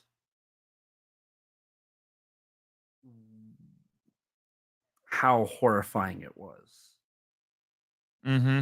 I was gonna make a joke about how it's like, oh, so you lost 20 pounds and you had a cup of sweat at the end of the day and the There was a thing. lot And of sweat. There yeah. was a lot of sweat. Yeah, yeah. There's a couple of comments here from Danny related to that. He says, "I guess this makes me culpable in your near death experience because he made the suit. He also made the props for you as well because Danny went to college studying arts, specifically Yes. things like sculpture and all that, which is why you had him design all of this stuff." And then he has a longer comment here where he says, I watched the filming of the first day via video chat and could hear you gasping for air. We chatted the next day after you wrapped and you were a rag doll. I was terrified for your safety. I think, yeah, because it might have been both days. I think I video called him both filming days, and he was there for the first little bit of it. And then afterwards I had my production assistant video call him again when it was over to be like, Danny, we're done. I'm done with this suit. Yeah. He says here, so I also test fitted the suit multiple times during the building process and can confirm it was toasty. I think the longest I wore it was 30 minutes before building it around myself. Hot stuff. Yeah, it was pretty crazy. Yeah. That is honestly, I think that might be the most hardcore thing I think I've ever seen you do is throw yourself into that. Because I wasn't exactly expecting that you would do that, but after hearing why, you're like, I'm gonna do it because I don't want anybody else to do it. Which is probably smart, but at least when you're taking other people into consideration. But man, it's one of those funny things that we as kaiju fans, we think to ourselves, "Oh man, it would be so fun to put on a Godzilla costume and knock over some miniature buildings." No, it's not. It's not fun at all. And you weren't even doing anything all that physical. You were just moving around a little bit, and because I don't want to. I guess it's not much of a spoiler, but Edo Kami himself is only in the movie for what, about 20 seconds? Yeah, if you do the math, he's in it for 7% of the 6-minute short film, Mm-hmm. which is 2% less than Godzilla was in his 2014 2-hour and 3-minute movie. Yeah, go figure on that. But yeah, so it's a couple of shots and a couple of movements. It's not you have a miniature set with trees that you had to do forced perspective to get Yes. that correct. And so it's not like you're doing anything all that complex. You're not knocking over miniatures, you're not fighting another monster or anything. You are basically, for all intents and purposes, walking around and roaring, and that that was still wrecking you Yeah. making this. Yeah, it's it kind of sucks because my shot list is way more than what actually ended up being in the film. There's about probably 6 minutes worth of like usable footage of the monster that we did that ended up getting canned. Like Mhm, there's a whole nother like 50, like you could make a whole short film of just the monster walking around. mhm, But I think the best part that paid off. So I shot it, I edited it that night. We did the sound mixing within 24, 48 hours. After that, I sent it off. I watched it like for final approval and whatnot. But on the day of the premiere at G-Fest, when I watched it for the first time since then, I for it's weird. It almost eh, it almost didn't feel natural. It hmm, almost didn't feel like me. hmm, It's weird because like I remember some vivid like what it was like in the suit. I was there. There's photos, there's video, right? There's a lot of stuff that covers what happened and whatnot. And I lived through that. But when I watch it, I don't see me in that suit. hmm, I don't like the some of the emotions look not me. mhm, It's really weird because the the final product is honestly, I was a little scared by it. Like it almost moves uncanny, like almost hmm, unnatural the way it moves. And that's probably because we shot it at a high frame rate mhm, and then we slowed it down a little bit. But I was thrilled with the final outcome. mhm. Like it it was exciting for me to watch, and I was the one that did it. Mhm. I can't even imagine what Nakajima and all the suit actors feel when they see the final version of their stuff. I'm Mm. sure they were through the roof, like in pure joy. Mhm. Mhm. As related to that, I was wondering who or whatever made Edo Kami's voice. Because I gotta admit, the sounds attached to Edo Kami are pretty eerie. Yeah, so in the credits, I credit myself and I credit Danny as Edo Kami because there is no Edo Kami without me as the suit actor, but there is no Edo Kami without Danny, the voice of Edo Danny Kami. voiced Edo Kami. Danny sent me I think it was 5 minutes worth of sounds. And the only reason that this happened was Danny was sending me some test footage of him using his arm as a puppet for the suit. And he was making some sounds, and I was like, Danny, what is that? How are you doing that? What is that sound? And he said, oh, I'm making up some sounds as I'm doing this for fun. I'm like, that's it. That's the voice. That is the monster. So he sent me like a 5 minute recording of different sounds, grunts, roars, breathing, whatnot. And then I went in and pulled in Orson Welles on his voice. That's a reference to the Transformers, the Yeah. movie, and Mhm. heavily modified it, adding some reverb, adjusting the bass and slowing it down and altering some pitches and whatnot. And with that, you got the voice of Edo Kami. I had wondered about that because I saw that both you and Danny were credited as playing Edo Kami, and I'm like, I thought only Elijah wore the suit. Yeah. Yeah, That there is no Edo Kami without me, but there is no Edo Kami without Danny too. Wow. That is astonishing. But like I said, he also made a couple of props for you. He made the scroll, he made a statue, and there was one other thing, wasn't there? He made the hero statue, the shattered statue, the scroll, and the suit. That's right. Okay.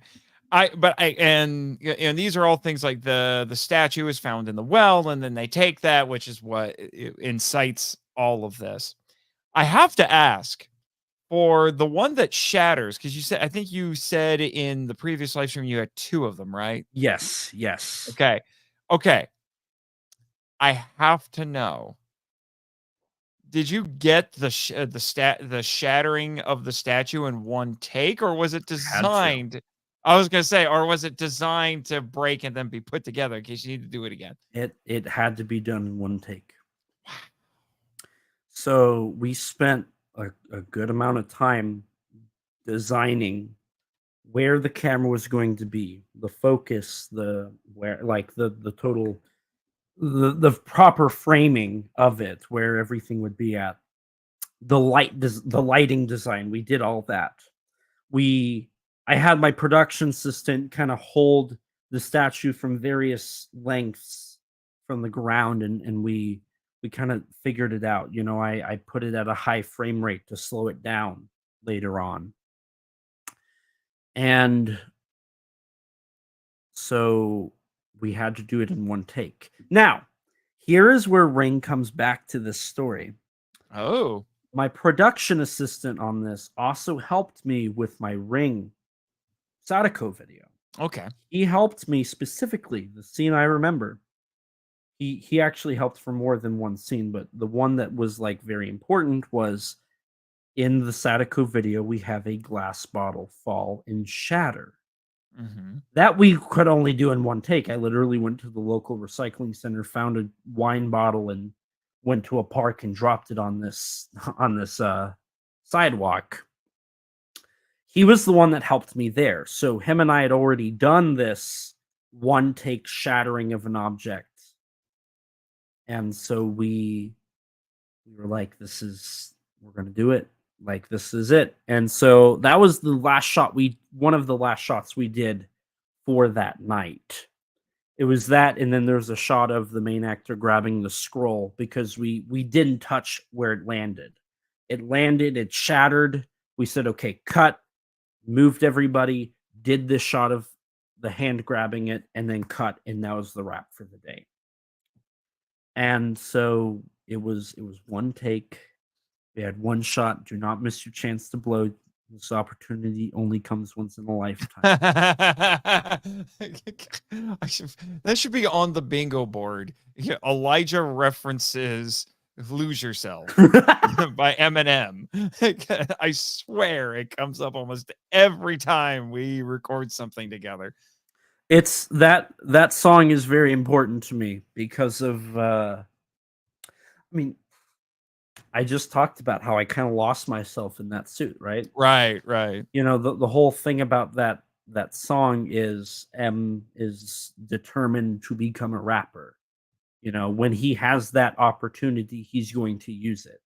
Mm-hmm. And he's going to lose himself in the moments to rap.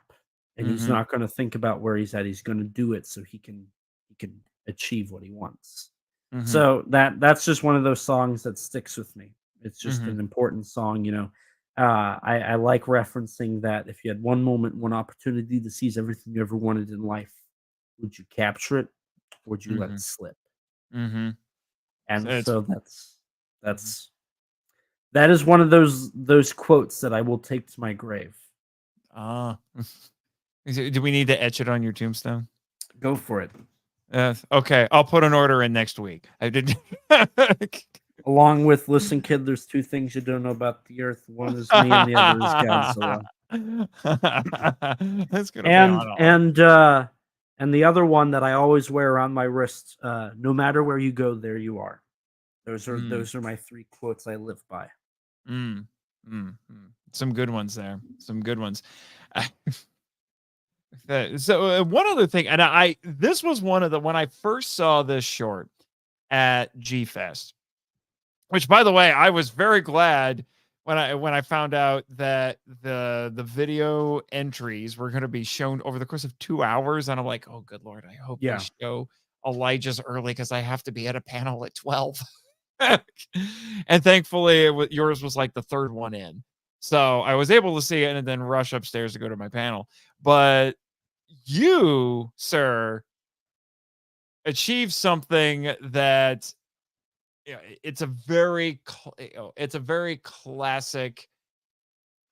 Well, it's a classic moment from an iconic film. You replicated your own little version of it here, and I have to know how you did it because I know how they did it in that original movie, the water ripple. I know how Spielberg did it in Jurassic Park. I have to know how you did it. Oh, this is a funny story. It's a good story. So that shot was not.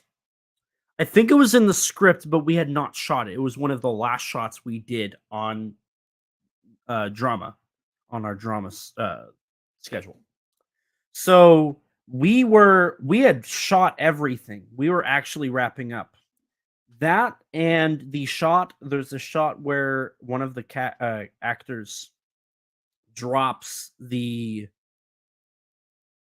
scroll and it falls onto the ground. So that shot and the ripple shot you're talking about were the last two scenes of the drama team. And so what we did was that it's all in a sink with dishes in a filled water. You know, it's a filled sink with water and it's got dishes in it like a house would, right? So I filled it up. I kind of designed it how I wanted it. And underneath that sink is two big cabinet doors. And then there's a small skinny cabinet door to the left and to the right. And they're all connected. It's one big like spot underneath. So I filled it up with water, and I had my production assistant sit on the ground off to the left with I'm trying to remember what it was he had. I feel like it was a hammer. I don't think it was. I feel like a hammer would have damaged it too much. What was it? Oh, I'm gonna have to ask. It might have been a hammer. The more I think it was a hammer. So I had my production assistant with a hammer with like his arm through this tiny like cabinet, his arm through it with this hammer, and I'm telling him to hit this sink as hard as he can in a sequence that feels like it's footsteps, like going slow and then faster and faster and faster and faster. And so I'm up top with my shoulder mounted camera, and I'm doing this like lean in to make it kind of look nice and smooth and avoid the bottom where there's this dude like banging on the sink. And so that's how we did that shot. I love that shot. That was one that that was one of the instances where it was American filmmaking I was very influenced by, but I thought I achieved something that actually looked really, really damn good. Yeah, I was impressed because, like I said, I know with Jurassic Park, it was done using sound. Yes. They were actually basically playing sound in there to get the cups of water to respond, and it was inspired by Spielberg driving around while listening to music, and all that fun stuff. But when I saw that, I was like, oh, that's Elijah Spielberg moment right there. Right there. So one thing, and I think you've hinted at a lot of them here, but if there's one particular thing either you haven't mentioned or that really exemplifies your answer to this question, and that would be, how did you up your filmmaking game with this short? I think so. Here's the thing. So SOS Seek Shelter, I learned how to create sound design and certain cinematography. And I also learned how to create a monster using sound. Mm-hmm. For Quasar Chapter 2, it was learning how to work with a cast. For a lot of my short films, I try to learn one specific thing. For Edo Kami, it was how to do proper color grading. If I were to show like a side by side, like there's some intense color grading here. And I love how this short looks. I personally believe that this is the culmination of everything I've done.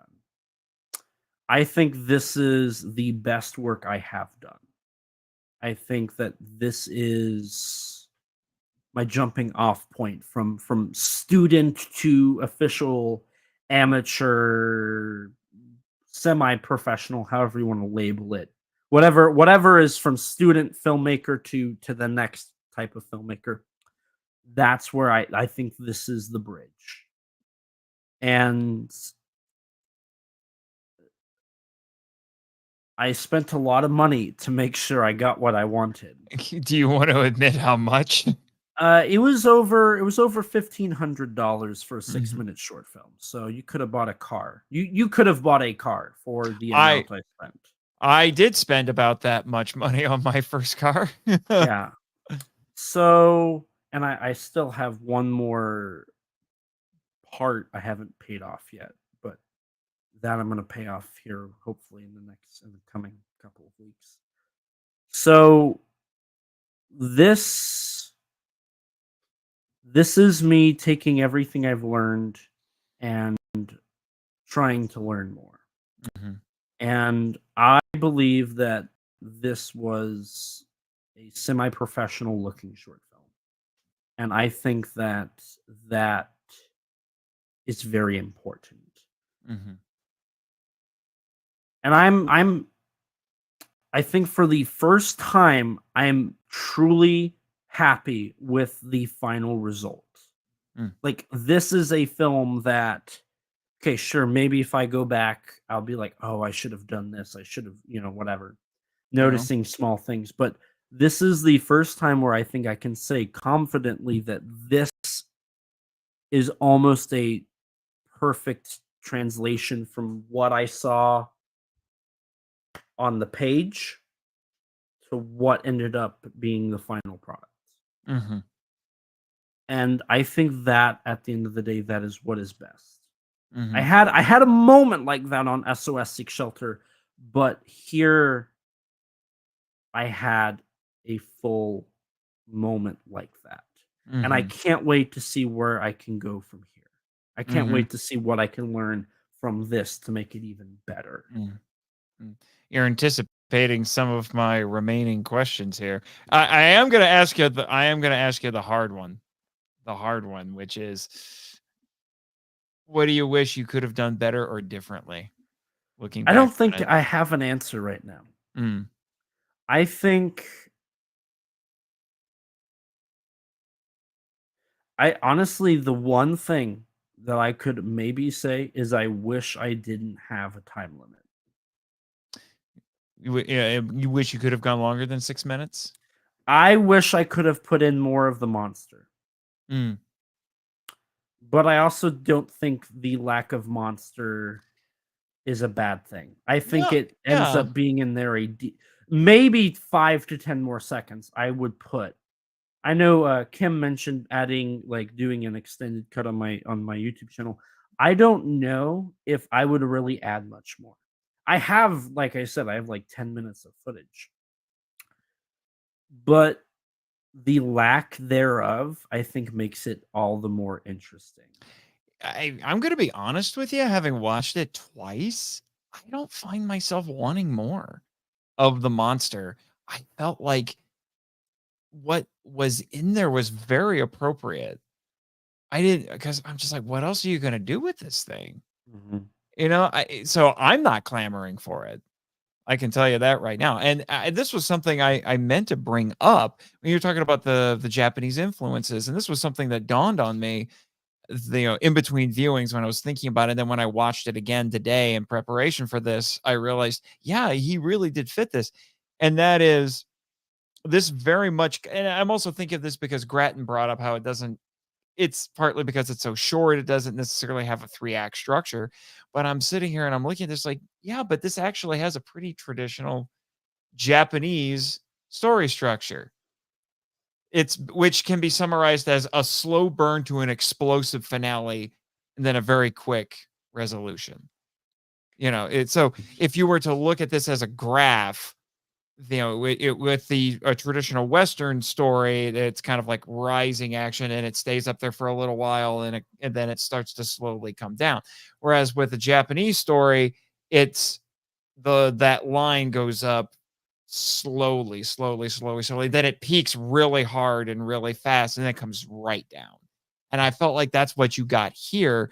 And I don't know if that was the Japanese influences or a necessity of the time limit, but I felt like that's what it did. It's this slow burn.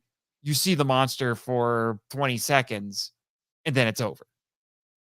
You get one quick scene after Edo Kami appears, and it's done. Mhm.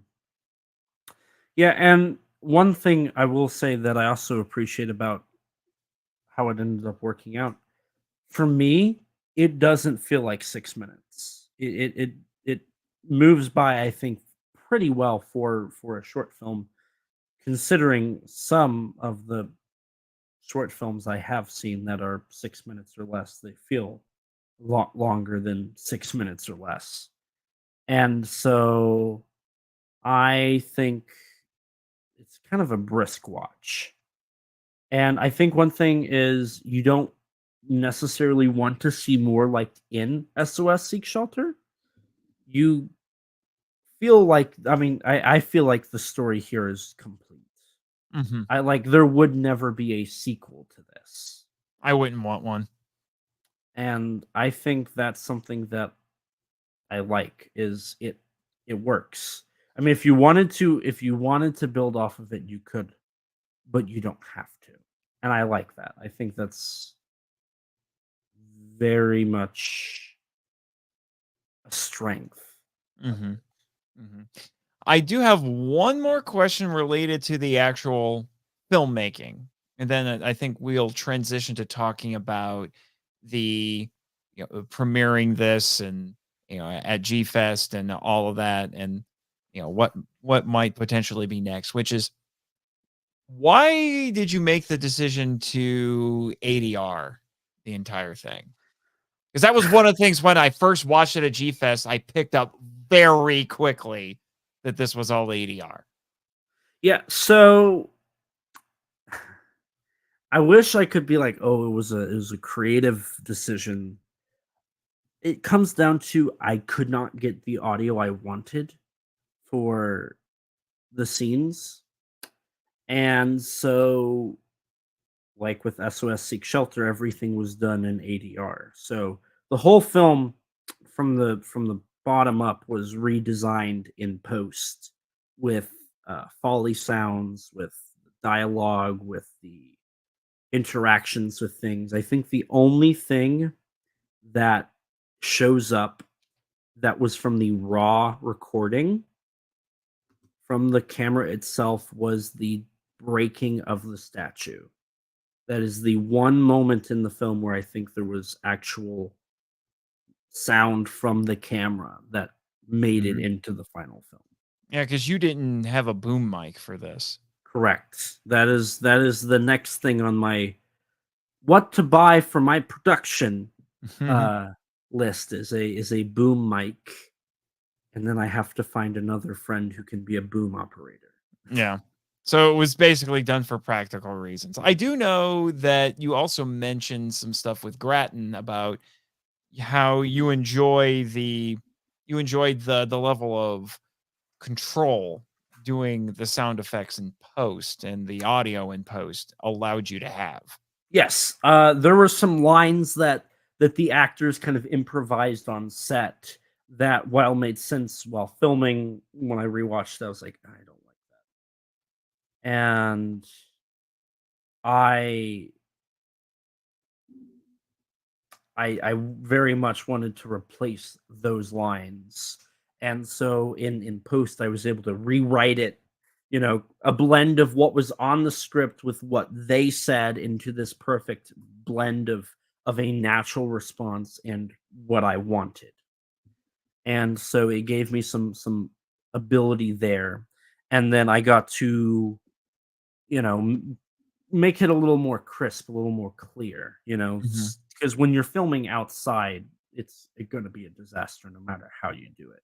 Mhm. So it was very much a a blessing in disguise being able to go out and I filmed, the cracking of wood, the sound of grass flowing with the wind, uh the sound of bugs outside, all of that stuff. I went out. I recorded Foley, which is typical practice, but then I also got to blend it with audio of dialogue that I very much preferred. Mhm. Yeah, but by the way, this stream may have solved your problem. Kim says she has a boom mic sitting unused in her closet, and you can have it. Huh. Oh, my people talk with your people, okay, Kim? Of course, Kim would have something like this sitting around. It's Kim we're talking about here. Okay.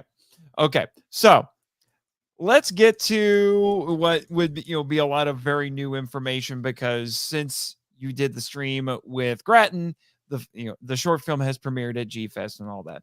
But I do want to ask kind of a preliminary question to that: is why make this for G Fest, especially since the G Fest video contest is dominated by fan films, and nothing against them. We saw a couple before yours, and I've seen a couple more that have been posted onto YouTube, and I don't want to besmirch what they did, because there were a couple of them that I thought were actually pretty impressive, such as Baby Mothra. I thought Baby Mothra was actually kind of interesting. It had an arc to it, got you invested in the characters, but it's still a fan film. So why make this for G-Fest? Yeah, so I think G-Fest has just always been like the the location to show it that's like closest to like grasp upon. And on top of that, I remember when I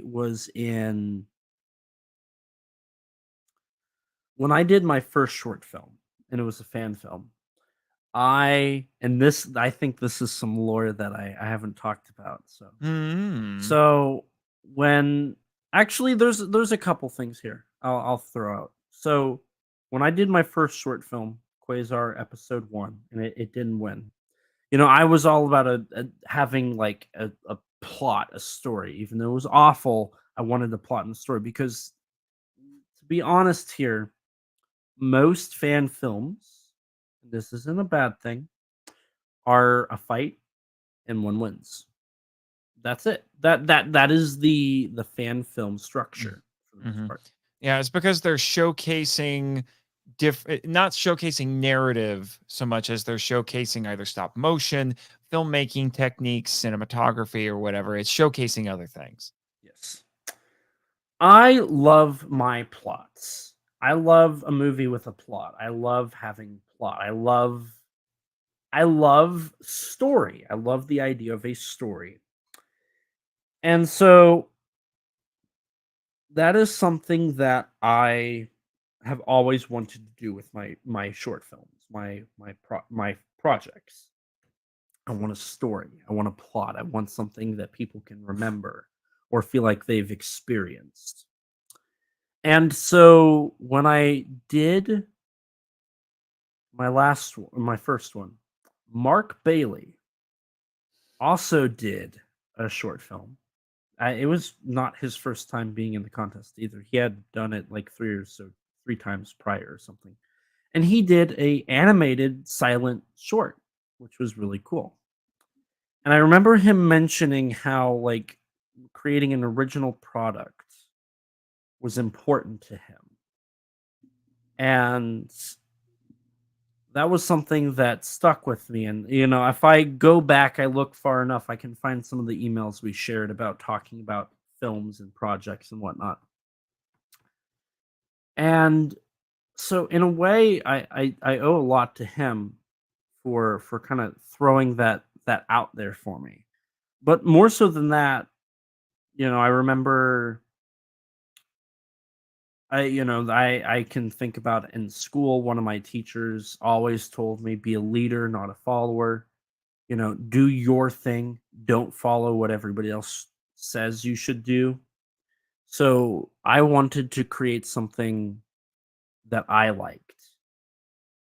And one of the biggest problems, and I've mentioned this, is there's 7% of monster in this film.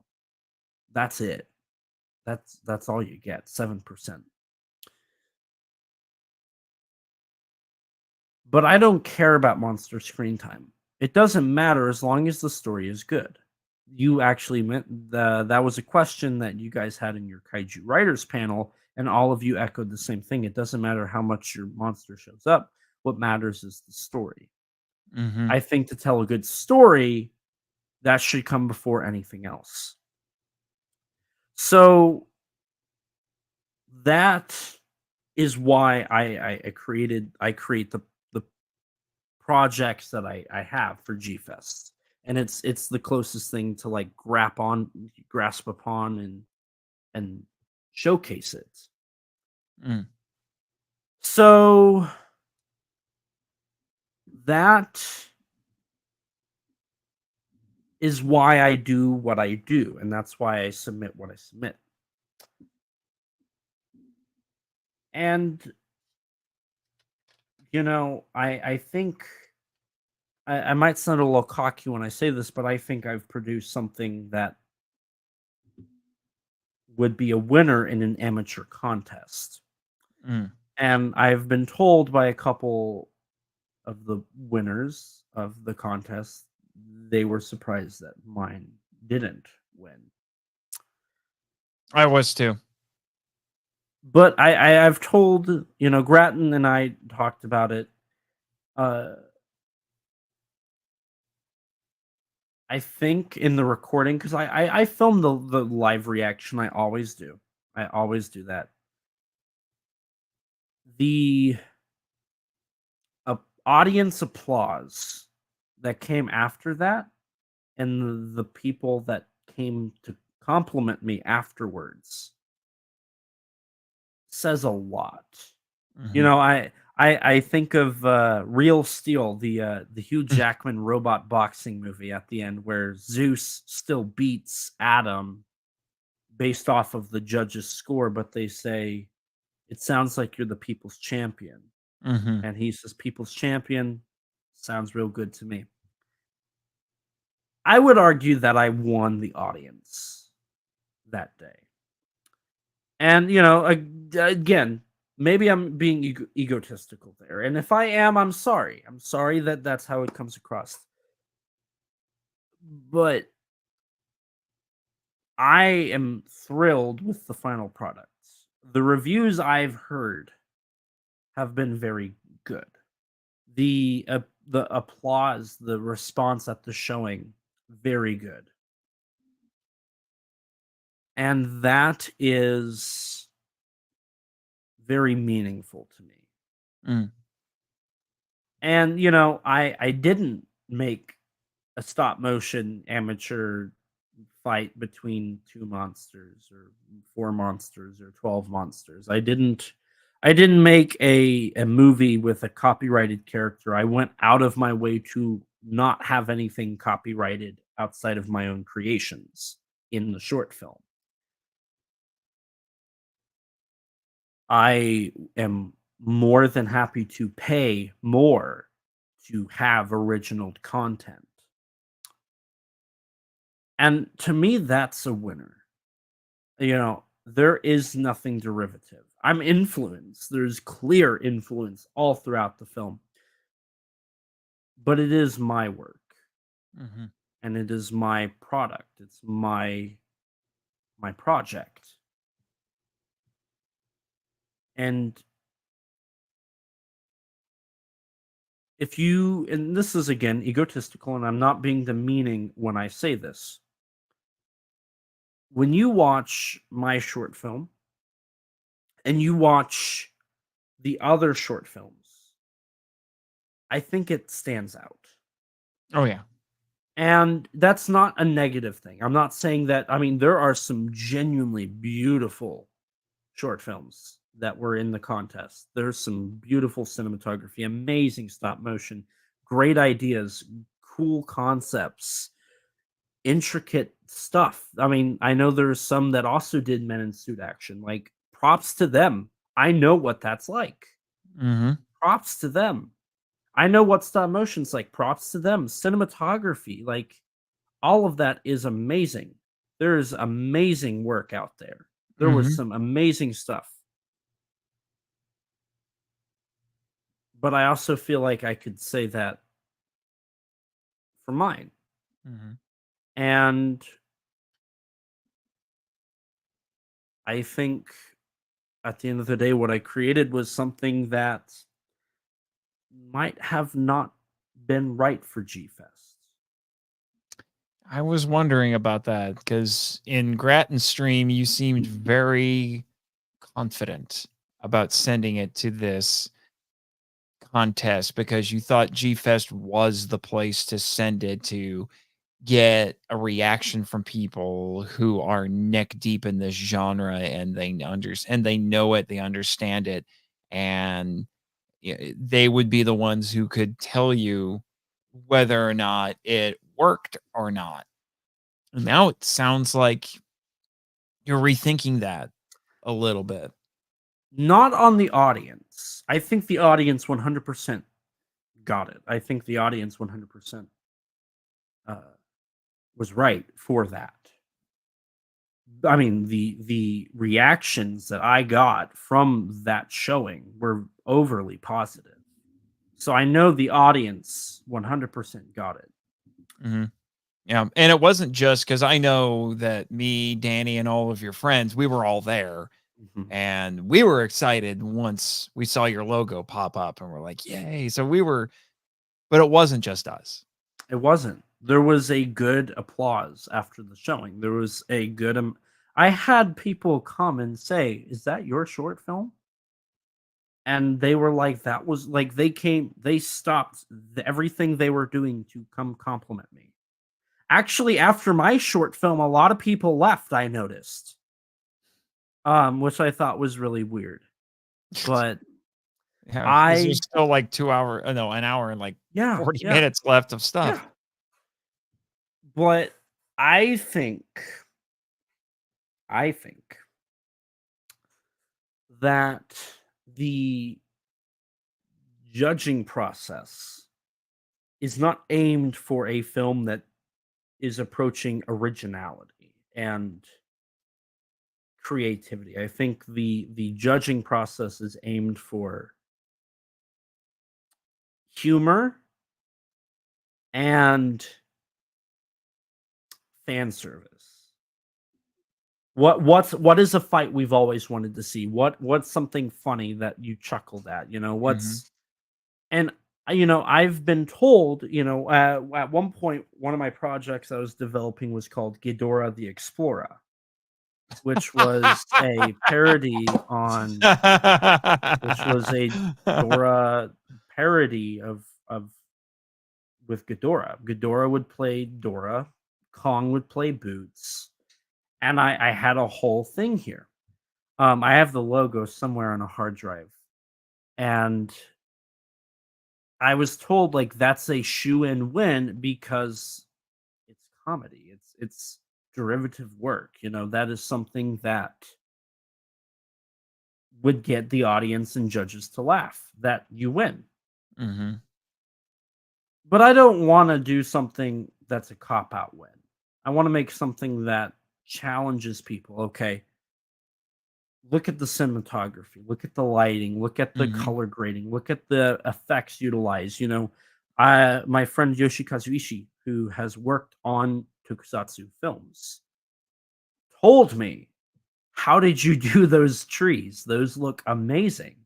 Mhm. That being told from a tokusatsu expert, how like that's really good. Mhm. Meant the world to me. Mhm. I'm thrilled with the final outcome of all of it. I think it looks amazing, Mhm. but it wasn't funny. There are comedic moments that are in there, subtle but there. And that it's more of a horror monster movie. It's not a comedy. It's not an Mm. action. It's meant to be something people experience and not be it's more for the experience and not the entertainment per se. Mm. I want people to be entertained. I think that at the basis level of filmmaking, you have to make something entertaining, Right. but I want you to experience something. Mhm. And so, I didn't get the outcome that I wanted, but that's not it. I'm not upset. Mm. In fact, it makes me feel more confident Mhm. than less confident. Mhm. And, again, that could be very egotistical of me, that you can throw that out there if you want. I'm not going to argue against that. But I feel like what I have created is something more than Mhm. just a fan film. I think I made something that's not an amateur video. I think I made a short film. And I can rest easy knowing that. Mhm. Mhm. That's why I'm a little astonished that that yours didn't get more accolades from the judges, because one of the ones, because I haven't seen all of the entrants, but I do know that one of the top finishers was that one I mentioned earlier, called Baby Mothra. That wasn't necessarily a comedy. It was very sentimental, Mhm. It's you know. beautiful. It's It's a be and very sweet piece. it was yeah, it was a it I would say probably out of all of the quote unquote fan films that I saw, that one was the most interesting out of all of them, because there's no human actors in it, and the characters are literally plushies. There's only really two characters in it. It's a Mothra plushie and a crow. I And the was crow, thrilled that it won.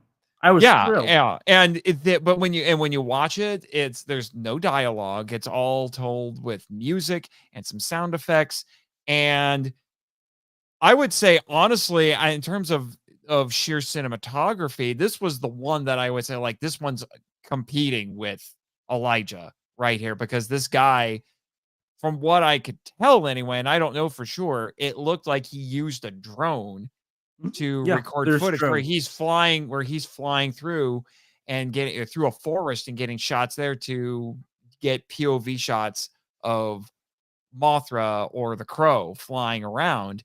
And the fact that he's doing all of this and he's getting the audience invested in it's a plushie. Mhm. You know, and he gave it such character. And yeah, there's some moments in it that are a little bit funny, but it's meant to be more sentimental than anything else and pretty dramatic at points. So I'm sitting here and I'm thinking it's like they gave it to that because even though it's not a comedy, what's going on with Elijah Shore? And I think it boils down to the fact that it's original. It's not a fan film. I would that would be my only guess. So it seems a little bit prejudicial to me. Now, I will say, I don't want to throw the committee under the bus there, but it does seem a little prejudicial. I will say this. I think that the winners, there's some great use of stop motion. I think there's some great use of cinematography. I think there's some beautiful stuff. And I can understand the winners. But I feel like I could say the same for a lot of the stuff in my short film. But it's not derivative. It is original. And I think especially now we do have a climate that prefers established stuff over original stuff. And that's okay. That's okay because at the end of the day, it doesn't matter to me if I make the world's greatest kaiju short film. If it's not my original creation, it's not me. I want to make stuff that people can say, "Oh, that's Elijah's short film. Mm-hmm. That's Elijah's." I don't care about making a derivative work. Mm-hmm. It's not me. I want to make stuff that is mine. Mm-hmm. And at the end of the day, Edo Kami is mine. Right Mm-hmm. now, this is the screen used, or not screen used. This is the production script. This is my script. Mm-hmm. That's my signature. You can't see. Mm-hmm. There's a lot of signatures on this. I have almost everybody. I'm missing the lead actor and the composer. Grattan and Dylan. They still need to sign this. But everything in here, this is my stuff. I wrote Mm-hmm. this. This is my creation. It didn't win. It doesn't matter. I created something that I think's very good. Clearly, other people think it's very good, and that's what's important to me. Mm-hmm. Yeah, that's almost too perfect a note to end on, but that's not how we're going to end. I did want to say that I understand where you're coming from with this. You know, I started in fan fiction myself, and I do think there's something to be said with people who can write incredible stories for pre-existing IPs, sometimes arguably even better than the people who work on the IP originally. Case in point, you know, you look at Carl Dutton over at Scythering Productions, especially with what he's been doing with his Power Rangers audio drama. It's honestly like I have said several times, like if Hasbro had a brain somewhere in their skulls, they would let Carl run Power Rangers because he knows what he's doing. And just throwing that out there. But I will admit, even for myself personally, like you know about the audio drama stuff that's been coming up in been developing more and more as the MIFV has gone along, one thing that just an observation I've made about what I do on there, I have been getting away from leaning into using as I call them, the legacy characters. Your Godzillas, your Kongs, or, whatever. And I've been gravitating a lot more to the original characters that have been created for the show. And I think for similar reasons, like you're talking about, it's like, these are my characters. I can do what I want with them. There are rules I kind of have to stick to, and I'll be respectful of those rules when it comes to these legacy characters, because I just can't bring myself to break them like that. But at the end of the day, I made something new and I made it work. And that's more impressive, I think, overall. You put in the work and you make the characters work, as opposed to taking something that already existed and you play in someone else's sandbox. But like I said, there's perks to using pre-existing things and using them well. But that's a discussion for another day. So, and you mentioned at the beginning, way back, we're 2+ hours now. So, go ahead and, Kim, and scratch that off your bingo card. But you mentioned that this was going to be your grand finale for the video contest. And I was wondering, would you compete again? Why or why not? I think that I think Ratton said it best. That sandbox, or that fish tank that I've been in, is no longer the fish tank I can fit in. Mm-hmm. I'm not filming with this. I'm not doing stop motion. I'm not doing stuff that everybody else in that is doing. I mean, there are some that actually use legitimate cameras, drones, stuff like that. But there's a good amount of them that are using phones, are using Power Director or iMovie or something to edit. They're not using professional grade editing software, professional grade cameras. They could be using commercial grade. There is definitely a level of production value that they kind of fall under. They don't spend a car's worth of money to produce these. They're made probably for, I'd say, between $0 and $250, if I had to guess. If I'm being prejudiced and assuming stuff, I would throw those numbers out. I don't think that that's where I should be. I think that's hindering me more than it's helping me. And I'm going to approach my future projects as stuff that would be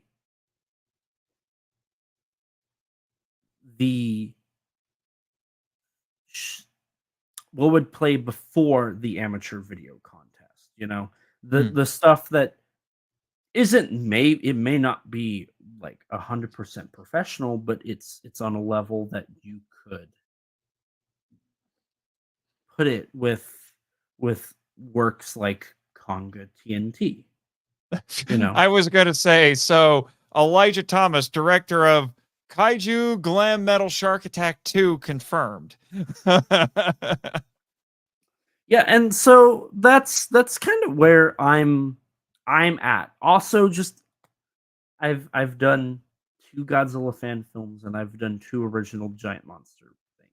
I'm kind of giant monstered out. I would like to start doing other things. I would love to do some dramas. I would love to do some action stuff. I'd love to do some science fiction or actual horror things. I don't. The giant monster medium is amazing and I love it, but I don't just watch giant monster movies the live long day. I have to do other things. I have to watch other things. There's more to life than giant monsters.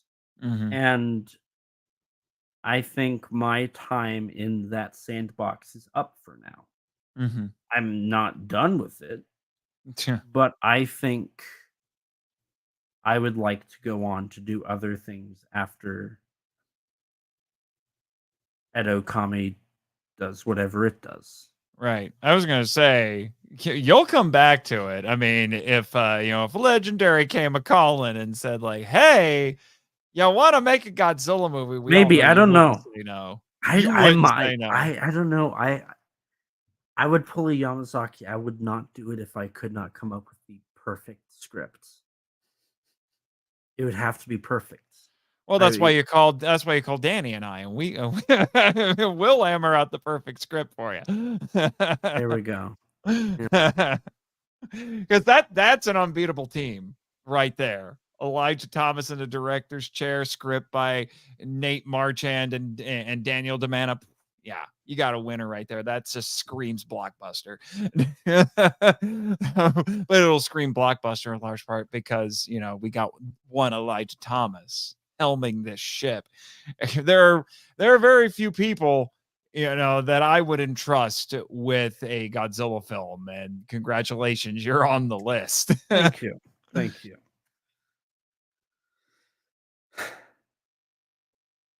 Which actually brings me to, a good follow-up question to that is what's next for this short film?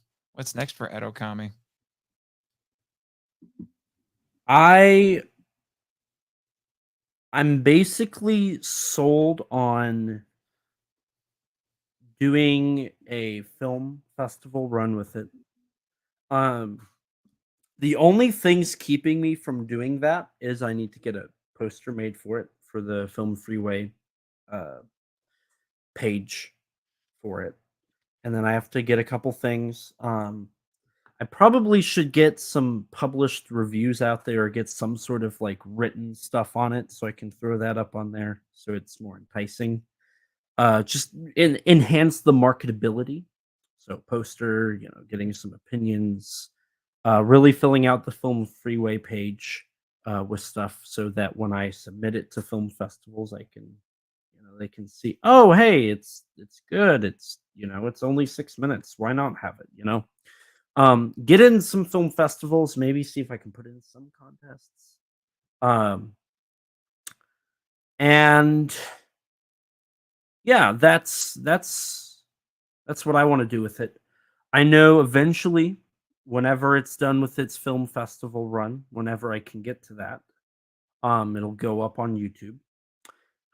When it goes up on YouTube, you'll also be able to see the live reaction. Like I said, that's recorded. And then I'll probably at that point record an audio commentary for the 6 minutes. I always do that. I just love doing it. I love doing stuff like that.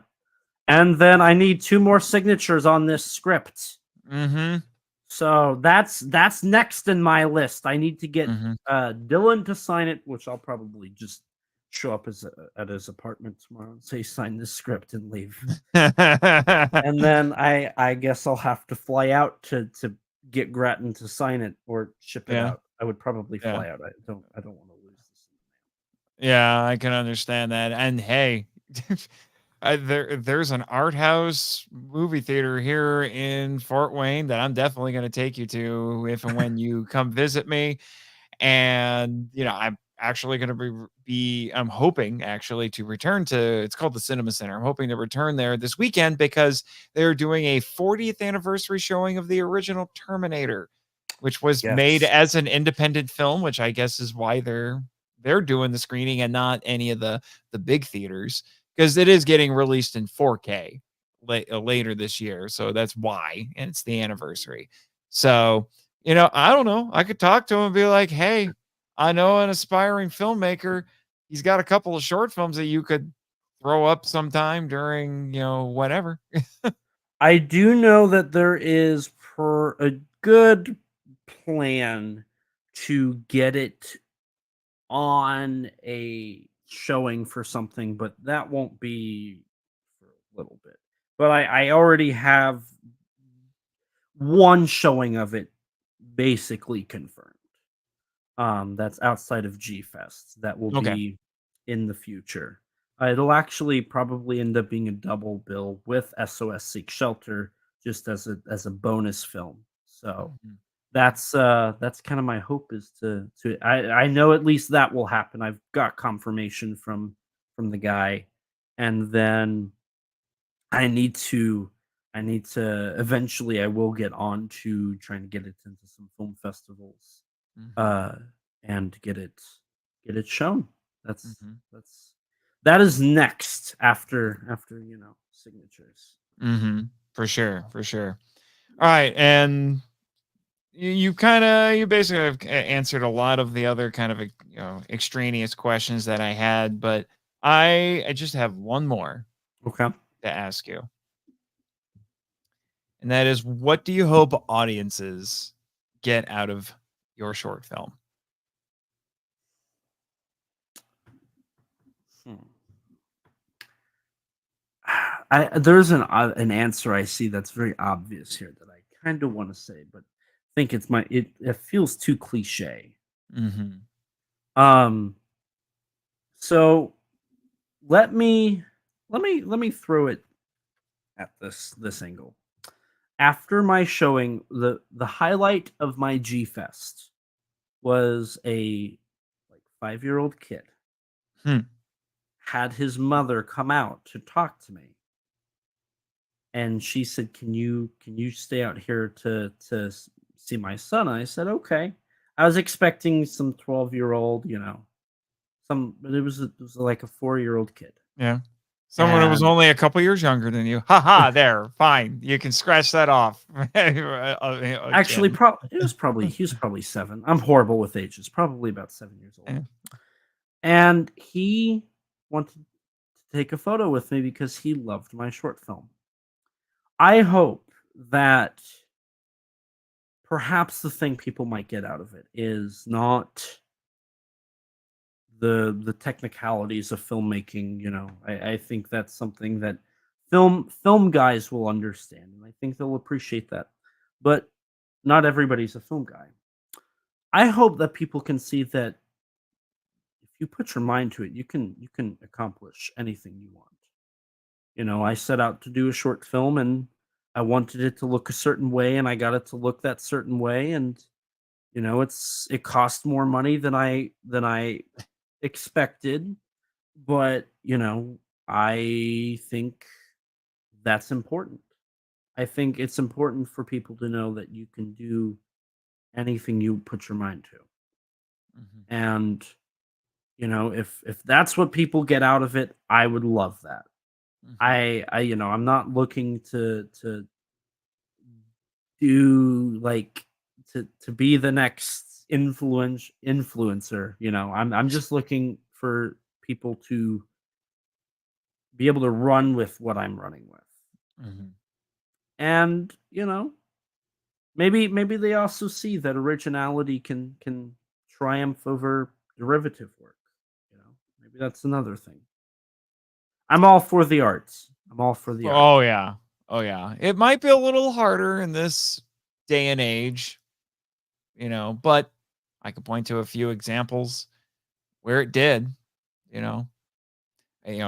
Pacific Rim was able to find an audience amidst, that was kind of at the rise, the initial rise of the MCU and, and things like that. It was able to find its audience. You had John Wick that became really the only original franchise to come out of Hollywood in the last probably decade, so it can be done. It can be done, just might be a little bit more uphill anymore. And heck, even attachment to a franchise doesn't guarantee success. This is true. Yeah, I mean, look at poor Furiosa. I was attached to a franchise, and it was it was streaming in 2 weeks. There's a multitude of factors for why that happened, but you know, franchise does not guarantee success anymore. Quality is what will do it. Yeah. I think ultimately. Okay. Yeah, not everybody's gonna, turn Morbius into a sleeper hit for the memes. They tried. It didn't work. So, yeah, it's very well said. Very well said. And I didn't know about that story. That's great to hear.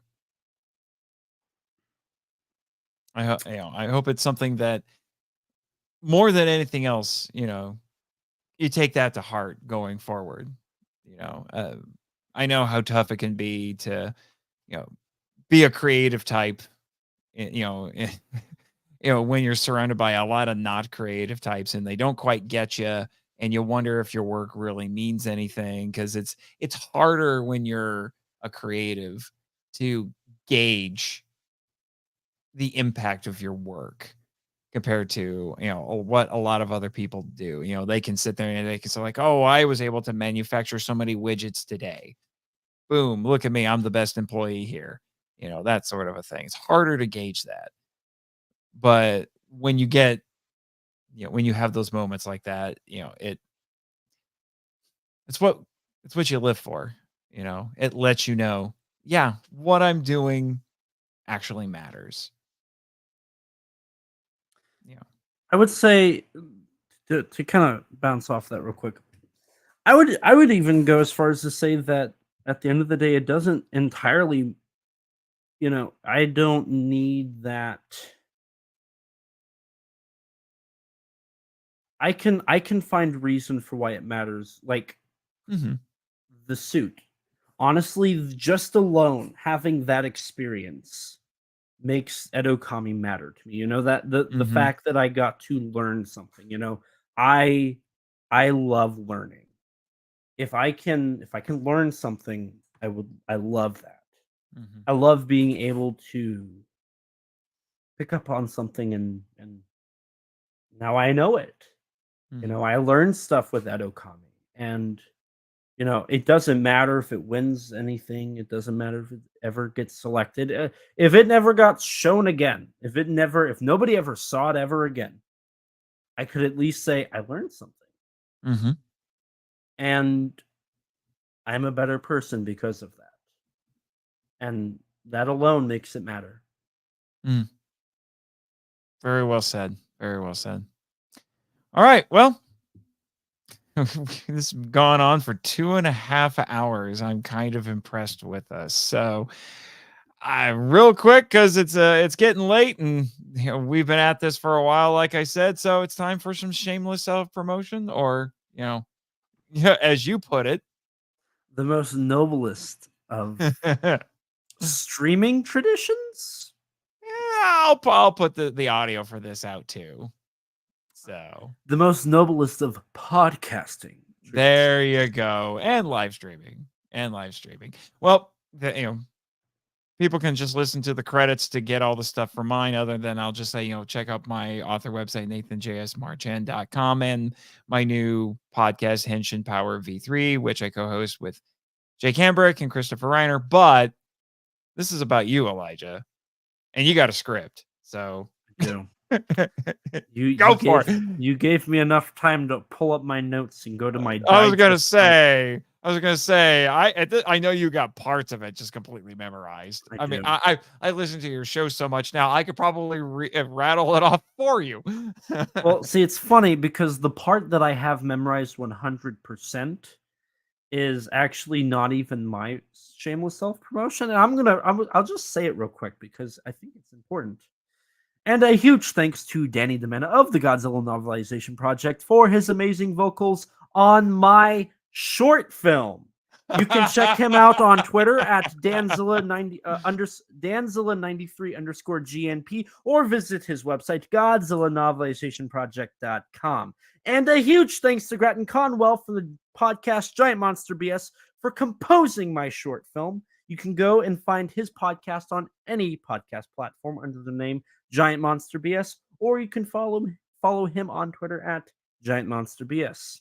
As for me, hello, I'm Elijah, and I am the co-host of the podcast Kaiju Conversation, covering the wide world of tokusatsu from kaiju and giant monsters to henshin heroes and J-horror. You can find us on any podcast platform you use and follow us on Instagram, Facebook, and Twitter at kaiju underscore converse. Or you can head over to www.kaijuconversation.com to find everything you'd possibly need. I'm also a writer. I've written for various websites and magazines, but I currently write for Kaiju United. My writing has also been featured in the book Giant Bug Cinema, a Monster Kid's Guide from Bear Manor Media, where I wrote about Ghidorah, the three-headed monster. Outside of writing and podcasting, I served as a consultant on the upcoming Titanic Creations officially licensed Yunguri articulated figure. Pre-orders are getting close to being closed. There's only about 60 left as of this recording. So go over to titaniccreations.com/Yunguri to order yours today. I've also produced bonus features for SRS Cinema. I've been involved with Yuzo, the Biggest Battle in Tokyo, Liverleaf, and the upcoming release of War of the Ninja Monsters, Jiron vs. Gora. You can order all of those Blu-rays on srscinema.com. I'm also a filmmaker and YouTuber. You can check out some of my stuff on my YouTube channel, ET13 Productions, and you can follow me on X, the artist formerly known as Twitter. Thanks, Danny. And Instagram at ET13_Productions. I also appeared in the Kaiju movie, as I previously established, a little-known film called Zillafoot. If you want to watch more Kaiju, you can buy the Blu-ray on srscinema.com or the DVD from any major online retailer, or just watch it for free on Tubi with ads, or buy it on Prime if you want. And that's all I got. Yeah. Also, I'm so sorry, Elijah. I just realized you sent me some materials, and I'm just gonna show them off here. You sent me some stills from the film that I neglected to show, and I'm gonna do that for you here really quick. So, if you So want that's to. actually some of the makeup I did for the short film.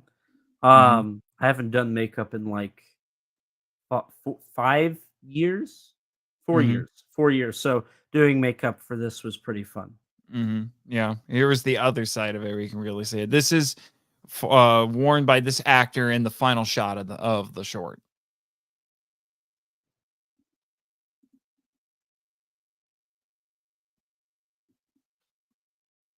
Hello?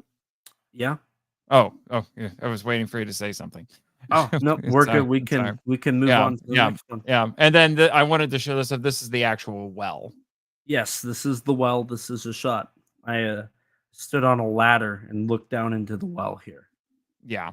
Yeah. I should have showed that when you were when you were talking about the well, but I was so caught up in your story that, I neglected to do that. So, yeah, like I said, just wanted to show those off for you really quick. You sent it to me, so I was like, got to get it in there, got to get it in there. So there you go. That's a little bit of a taste of the short film. So keep your eyes out for that in the future. All right. And with that, thanks for joining us, everybody. We had some more people show up in the stream. We had Edwin Gonzalez. He actually asked a question that I think was directed at you, Elijah. I don't know if you want to take a minute to. Let's go for it. Yeah, let me see. Where is it? Let me see. Oh, yeah, right here. Is there anything you can say for someone that messing around with a script as practice? So I would need, I think I'd need a little bit of explanation. So are we talking like script writing, or are we talking about filming? If it's script writing, just kind of, I'd say kind of work out, just kind of write, ask questions. Yes, Mm-hmm. but why? Mm-hmm. And what else? Mm-hmm. Kind of getting into the groove of being very descriptive and not and doing it as if you're watching it, right? As if you're watching something. Mm-hmm. Nathan looks at his computer as Elijah talks. Mm-hmm. Elijah continues to narrate in the third person like this is a script, but he sounds crazy as Nathan cackles. This is getting very fourth wall meta here. Nathan said. Yep. There you go. But also work within, there is a screenplay layout. Utilize those layouts. You can find those when you Google screenplay layout, and you can pretty much see it. So Yeah. yeah, just having that experience, knowing how filming works, The idea of like transitions, cut to, fade from, fade in, fade out, intercut with, stuff like that. Right. If you're talking with filming, just get a camera. That is Spielberg said one of the best things ever, which is you have a camera. Grab a camera and film anything and everything. That's all you need to know. Get comfortable with the camera. As you continue to grow, get more complicated cameras and continue to just kind of run with it, create your own stuff. Mhm. Create art. At the Yeah. end of the day, that's what's important, is creating art. So no Mhm. matter what that script messing around is, like, just it's art.